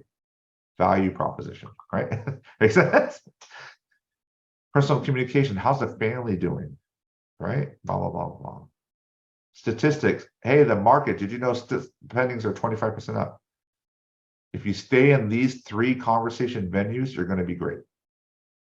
If you start veering from these and not doing any of these and just asking for the business, you're going to come off as salesy. Right? And I know all of you don't want to come off as salesy, right? So, all right. Potential lead sources, lead follow-up communication, call-in, community event, open house, social media marketing, traditional marketing, your agent website, past clients. These are call-ins. So if you have a community event, people will call in. Open house event, people will reach out to you. In marketing, traditional marketing, your agent, people will drive in. Call outs, past clients, purchase leads, client referrals, sign in, call in, blog newsletter, open house leads. Questions. Why are you thinking about buying or selling? Tell me more. If you're unsure on how to handle the conversation when you're actually talking to someone, while you're thinking about it, just go to why. So whatever they're saying. So we want to buy a home that has a bedroom and bathroom downstairs. And you're like stuck on what do I say next? I say, oh, that's awesome. Why do you want a bedroom and bathroom downstairs? Make sense? It gives you time to respond and think of something better, but it makes the conversation go deeper. It makes them feel good because you're asking about their motivations and what they're trying to achieve. So it achieves 2 goals. It makes the conversation go forward and deeper, and it gives you time to reset yourself so you make sure you're not panicking and stuff. Some questions. So does anyone feel like they're having talks with people or meeting people and getting stuck on their communication? Or their conversations are not going anywhere? Anyone have that? For me, I started talking to a couple clients and they'll ask questions and I don't know the answers. So Okay. usually it's been people I know. So I've been able to say, I'm new at this. Let me get that information for you and I'll shoot you an email. So I use it as a. That's a great answer. Say, hey, I don't know that. But don't worry. I have a great broker and support system. I'll get an answer for you and get back to you. Right. That's fine. That's fine. But you should always be driving your conversations toward their needs and then trying to help them execute those needs with an appointment. Okay. Mine is I get more client that are all over the place. They don't really know where they want to be at. Oh, okay. So they say, I just want to be in Sacramento somewhere, right? Yeah. Or, oh, how about let's check Morgan Hill. Oh, like far away, right? Yeah. All right. I don't do far away because I value my time. But if you want to, go ahead. I don't care. You may have to, if you want to show homes, though, you're going to have to get another association dues. You have to sign it on there. So it's going to cost you some money to do that. I usually refer that out.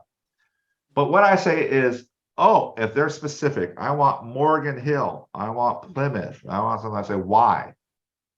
What are you trying to do? Is there someone there you're trying to live next to? Like who, what? Like get to the motivation. Oftentimes the motivation, most of the time I find the motivation is kind of willy-nilly. Like it's not anything that's real, right? Like it's not anything that's Yeah. really grounding them in Morgan Hill. They just, one time visited Morgan Hill and they really like the downtown. Well, there's other downtowns that are just as nice as Morgan Hill, right? So you know what I'm saying? Like, so but if it's business or something like that, yeah, I call it. And sometimes I tell people, like, agents that are showing agents people all over in neighborhoods is you're not doing your job on the buyer consult. What you really need to do is sit down and say why, and just be smarter than that. Asking questions like, why do you want to live in that neighborhood? What attracts you to that neighborhood? Oh, we want to be close to the schools that my kids are currently at. Okay. If I showed you a nicer neighborhood where you get more bang for your buck and the schools are better quality, would that be okay too? Like, oh, well, yeah, that'd be okay too, right? So, just where They do you want, work? So I often tell them, like, where do you work? Where do kids go to school? Because they often don't know, and I can start helping them whittle it down rather than just showing a bunch of neighborhoods and wasting my time, right? So I don't know if that makes sense. So yeah, if you're that's, taking out buyers without doing a full buyer consultation, you're doing yourself a disservice. You're wasting your time, you're wasting their time, and you're probably going to have hiccups on your transaction. mm,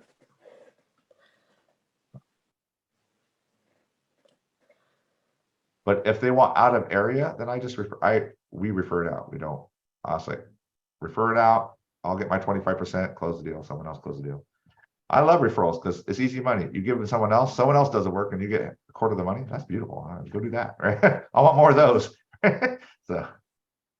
so that something that we can do with, say we get leads from up city or something, and it's out of the area that we're at, right? Yeah. Okay. If you want to open doors and show homes in Morgan Hill, you're going to have to sign up with another association, which is probably going to be a couple $100. So unless you want to outlay that money, I'd refer it. Yes. Got it. Okay, post follow lead follow. Sorry.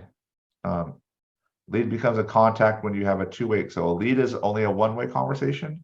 A lead is a two-way conversation, right? I mean, sorry, a contact is a two-way conversation. 19 to convert, 16 to the vet, cement the relationship. Now they're in your database, so your relationship. Talk about cement. Oh, good, okay. Success system. I want to move forward with this. Almost the end of our time. So, how many of you doing 10 conversations a day?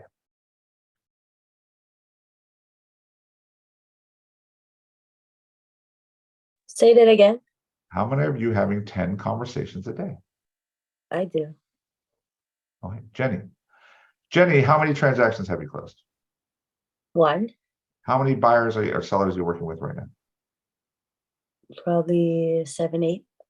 7 to 8. Okay, Jenny. Do you contact 10 people a day? 11.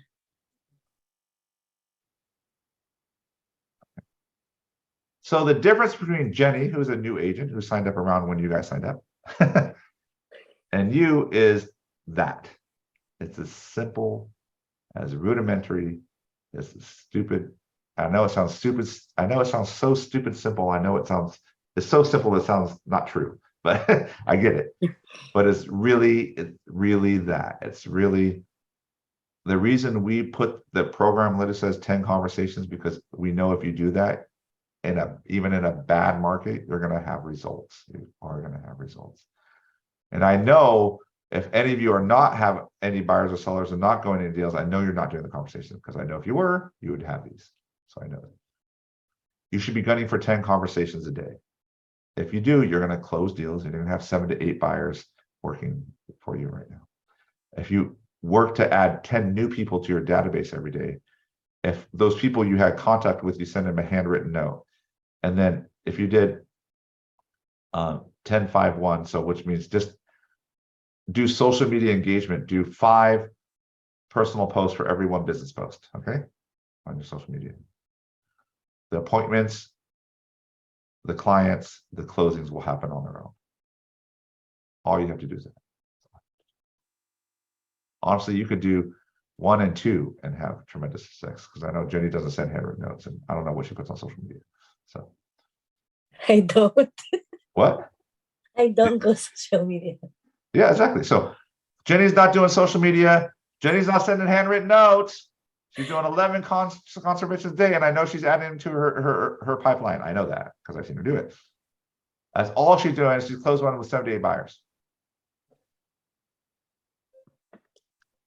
So everything I taught you today, success is on the other side of this slide right here. Just curious, Jenny, when did you start? Yeah, Jenny, when did you start? November. November. Thank you. You're Did you know welcome. November, December were the worst month in Sacramento's history of volume sold? That means the least amount of homes ever in the history of the Sacramento sold in the month of November and December. And Jenny started in those months. Just want to note. Last month, in December, one of the worst months, there was 800 closings in the Sacramento area. Now, I don't know if your goal is less than 800 closings a month, then there's business out there for you, right? There's plenty of there out there for you. You just have to go get one, right? So, Jordan, you had a question. No, I was clapping for Jenny. Yeah, no, that is, I agree. Because Just don't care, guys. Just do what it takes. just and- do it, yes. So Yeah, a lot just of do you it. have fear. A lot of you, I don't want to bother people. Well, this is scary. I don't know what I'm going to say. Jenny, do you get a lot of questions you don't know the answer to? Yes, all the time. And do you just come to us, me, or Oh, I Bruce, bug you all coach, the and say, time. or other agents say, hey, I don't know this. What's the answer, right? Yep. Don't ever be afraid to ask question to your leaders. Literally, Yep. we hire coaches. I have brokers, and even the ALC will help, right, Jenny? So, Yeah. like, we're here to help. You just please do the conversations. I know it's scary. I know you think you're gonna look like dumb. You're not. Trust me. Just come from your heart, come from contribution, and everything will be fine. If you come from contribution, everything will be fine. But you got to do the work. You got to do the temp conversations. That's when business will happen. Or here's what's going to happen. You're going to sit on this call. You're going to pay your MLS dues and your SAR and CAR/NAR dues, and you're going to pay E&O insurance, and it's going to get expensive, and you're going to wonder how I'm going to do this career, and it's going to end. But it starts here, right here. Everything else, I could have said nothing else during this 2-hour session and just said this, and that's all that really matters. Honestly, it's all that really matters. I don't care how good of a customer service you're going to have. I don't care how great you're going to put someone in escrow and how great a service you have. It doesn't matter if you don't have clients. In fact, between our 2 offices, we have over 300 agents, and 250 of them, I could take John and Sally and say, here, take them. They're pre-approved for 500. They want this. Go find them a home, put them in a contract, and do great customer service and close the deal. I can do that all day long with most of my agents. If I said, no, go find John and Sally and convert them to appointment, 50 agents can do that well. Make sense? The difference is that. The difference is the people who call get the business, the people who don't call languish. And I'm not trying to be mean about it. I'm just saying, you see it here on our side. Jenny started in November. Where did you guys start? You guys started all recently, right? In the same market you're starting in, and she's already closing and has clients. And I can tell you in this market, I can tell if someone's struggling, if they come to me and say they're struggling or they're not, it's only because they're just not doing the work. They're just not doing it. So. I just want to say, I just moved here in Sacramento 2020. I don't know anybody. Yeah, Okay. it's not like she grew up here. She has nobody. She knows nobody in Sacramento. My first client is not even like someone I know, not even my peer. Yeah. So it's not even, she came from the Bay Area here, doesn't know people, right? So who has those fears? Like, I'm gonna sound stupid, or I'm gonna bother people and sound salesy. I'm going to, they're gonna ask me questions I'm gonna know. And let's, did any of you have those fears? Is that real? Yeah, please raise your hand if you have those fears. They're myths, total myths. And I want to tell you, I tell my daughter all the time, my daughter who's 17, who's very emotional about things. And she suffers from social anxiety and some depression. So I tell her this all the time. Just because you feel something doesn't mean that's reality.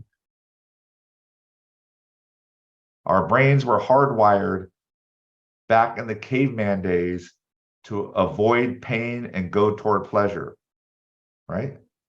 And if you think you're going to be be salesy to someone, or you're going to bother someone, or I'm not going to be able to look stupid, those are all negative feelings. And so you have negative feelings that I'm not going to do those things, when it's just your brain from caveman days trying to tell you stupid stuff. Just go do, it's not reality. It's not reality. And I can't tell you more, I can tell you that, but Jenny's right here telling you as living proof it's not reality. So the more you can get into over that and get into this, you're going to have success. Okay.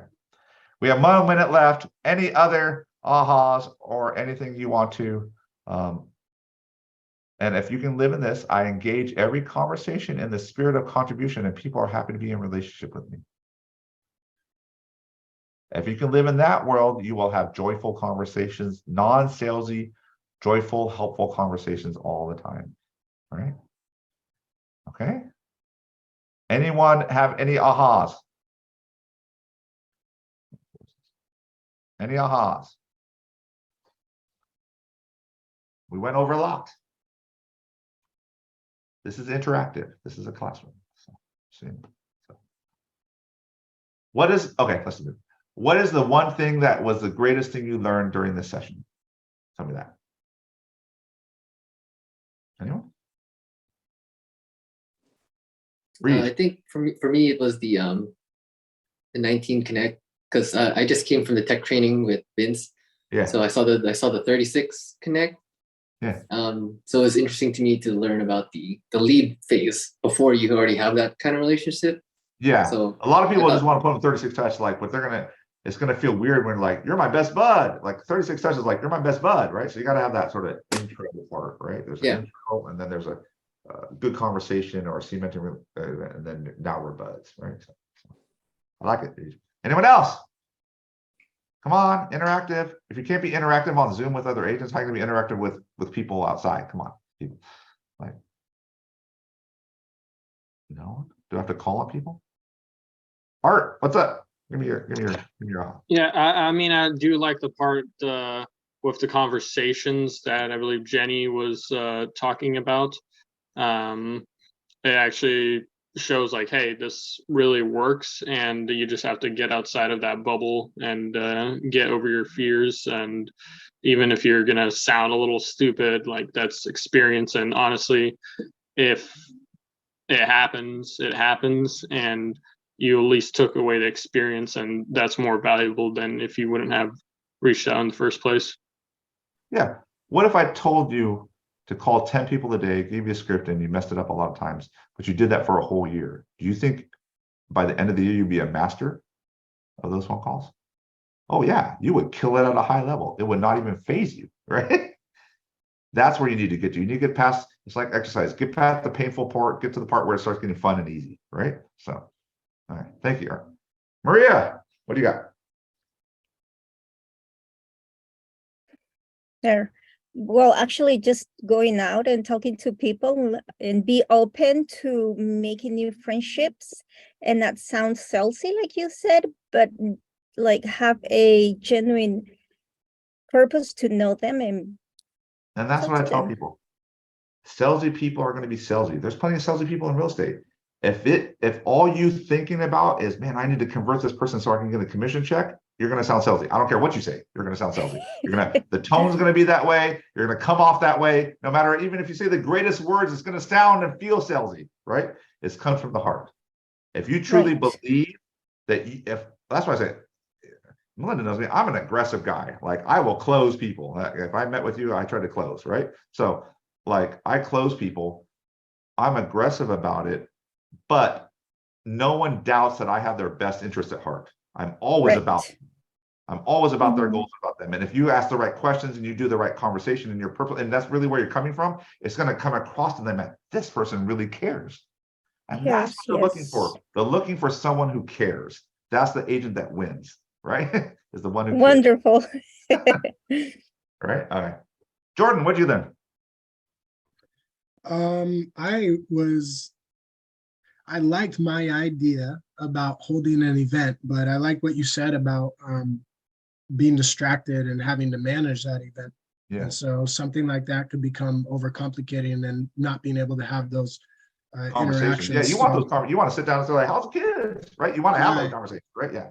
Yeah. So I like that ice cream idea, or some other type of simple event like that, to where Yeah, just think those a fun interactions can thing to put together that's super easy where you can make it a win-win with another related. Perfect. I love that. All right. Christina, what do you think? I had several thoughts. I like the 10 conversations a day goal setting plan. Yeah. I've been hesitant to schedule open house just because I'm so new. I literally just got my Metro list says yesterday, and I still haven't figured out how to use it. But I think just being really proactive and getting to learn those things so I can start getting those events scheduled, because I do better in person than I do over the phone or cold Yeah. calling. So it's probably gonna be my plan. Yeah, that's right. Know your strengths, right? Know your strengths. Do the lead generation techniques that fit your strengths. If you're better person to person and you suck on the phone, then do person to person stuff, right? So, okay, who's iPhone? I don't know, who's that iPhone guy? Are you driving? Or are you parked? He looks like he's parked. It might be me. Yeah, you're iPhone Sorry, guy. What's up? I had a doctor's appointment. I just didn't want to miss it, so Oh, I'm no just problem. tuning in. So what'd you learn? Listening. What's your biggest aha? Thanks. I was kind of driving, not paying a whole bunch of attention, so I only caught the last half hour or so. Well, that's the best part anyway. So I had a question for Jenny, actually. She said she just moved here, and where did she get? Does she want to share where she got all these people's phone numbers or leads? She said she's calling 10 Jenny, people. how did you find these Yes. people? I went and talked to people in the grocery store. Yep. What? Oh, okay. Did you just say you talked to people in the grocery store, Jenny? Yes. Wait, I think we talked about talking to people in the grocery store. Yes. Jenny, did you just stand out front and talk to people? Yeah, I just And straight handing out up. flyers? I had them some business cards, which my mistake in the beginning, Oh, but that's fine. But it turned into a transaction, right? yes, and I also send out flyers to houses. So whenever I do my open houses, I would go and farm the area. I made the flyer like "Hello neighbor." And so are all your leads referrals from these activities? It's all people who found my flyers, basically. Holy moly, this is rocket science.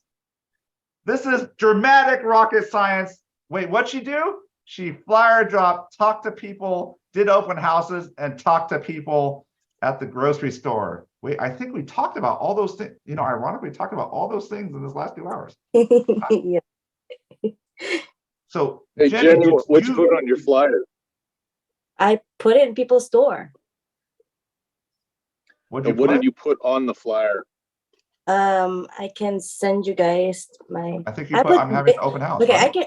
Yes, the open house. Oh. If I was doing an open house, I would put the flyer for the open house, or I would, if I'm doing farming, then I would put like the "Hello neighbor, I'm your local neighborhood realtor in the area," and basically like, yeah, if I know like it can be daunting to buy and sell your house or your property, blah blah blah, and I'm here to help you, basically.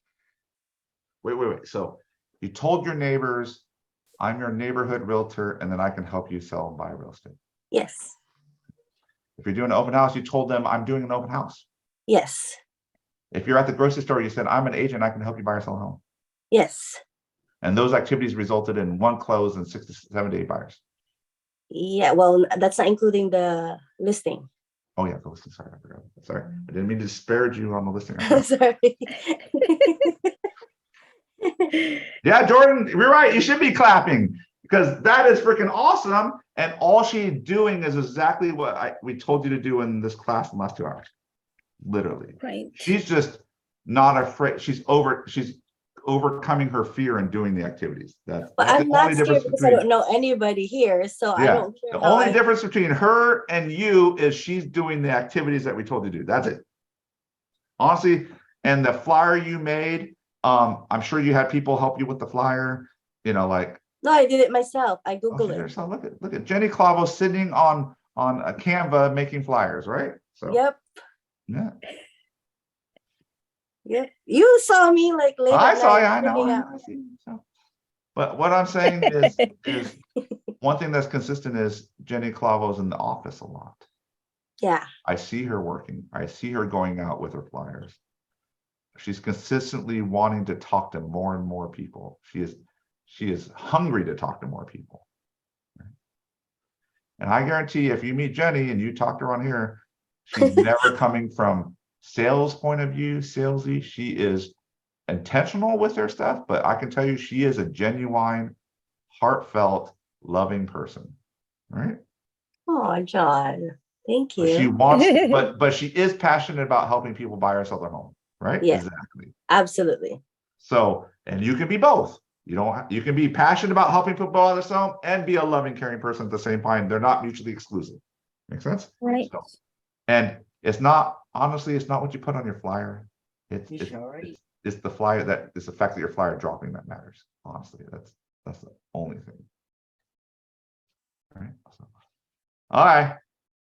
I'm not going to beat this into you anymore, but I hope this was a revelation to you guys. Thank you, Jenny. I appreciate you logging on about the activities that you need to do. It's not about the knowledge. It's about the activities. Jenny had clients, Jenny had a client as soon as she got her license, and we were triaging her up and down, right? We were triaging her on her contract negotiation. Literally, me and John Lanting were arguing about how to respond to this request repair in the middle of her first, remember, Jenny? So like, there's plenty of people to help you. Just do it. We have a vast network to help you. Just do it. And the rainbows, the money, the millionaire real estate agent, all those things you saw on TV that brought you to this are on the other side of the activities. Right there. All right. And John, thank you for teaching us all No, this. I appreciate you guys. Thank you so much. Thank you for your time. I know it's valuable. I am here. I am your OP or team leader. So go ahead and reach out to me if you need anything. Thank you, Melinda, for hanging on here so long and being Thank our you, trainer for a Mel. lot of it and helping get you guys through coaching. But we love you guys. Great Get out there, class. Thank you. make 10 contacts. Bye. Bye. Thanks, John. Bye. Bye.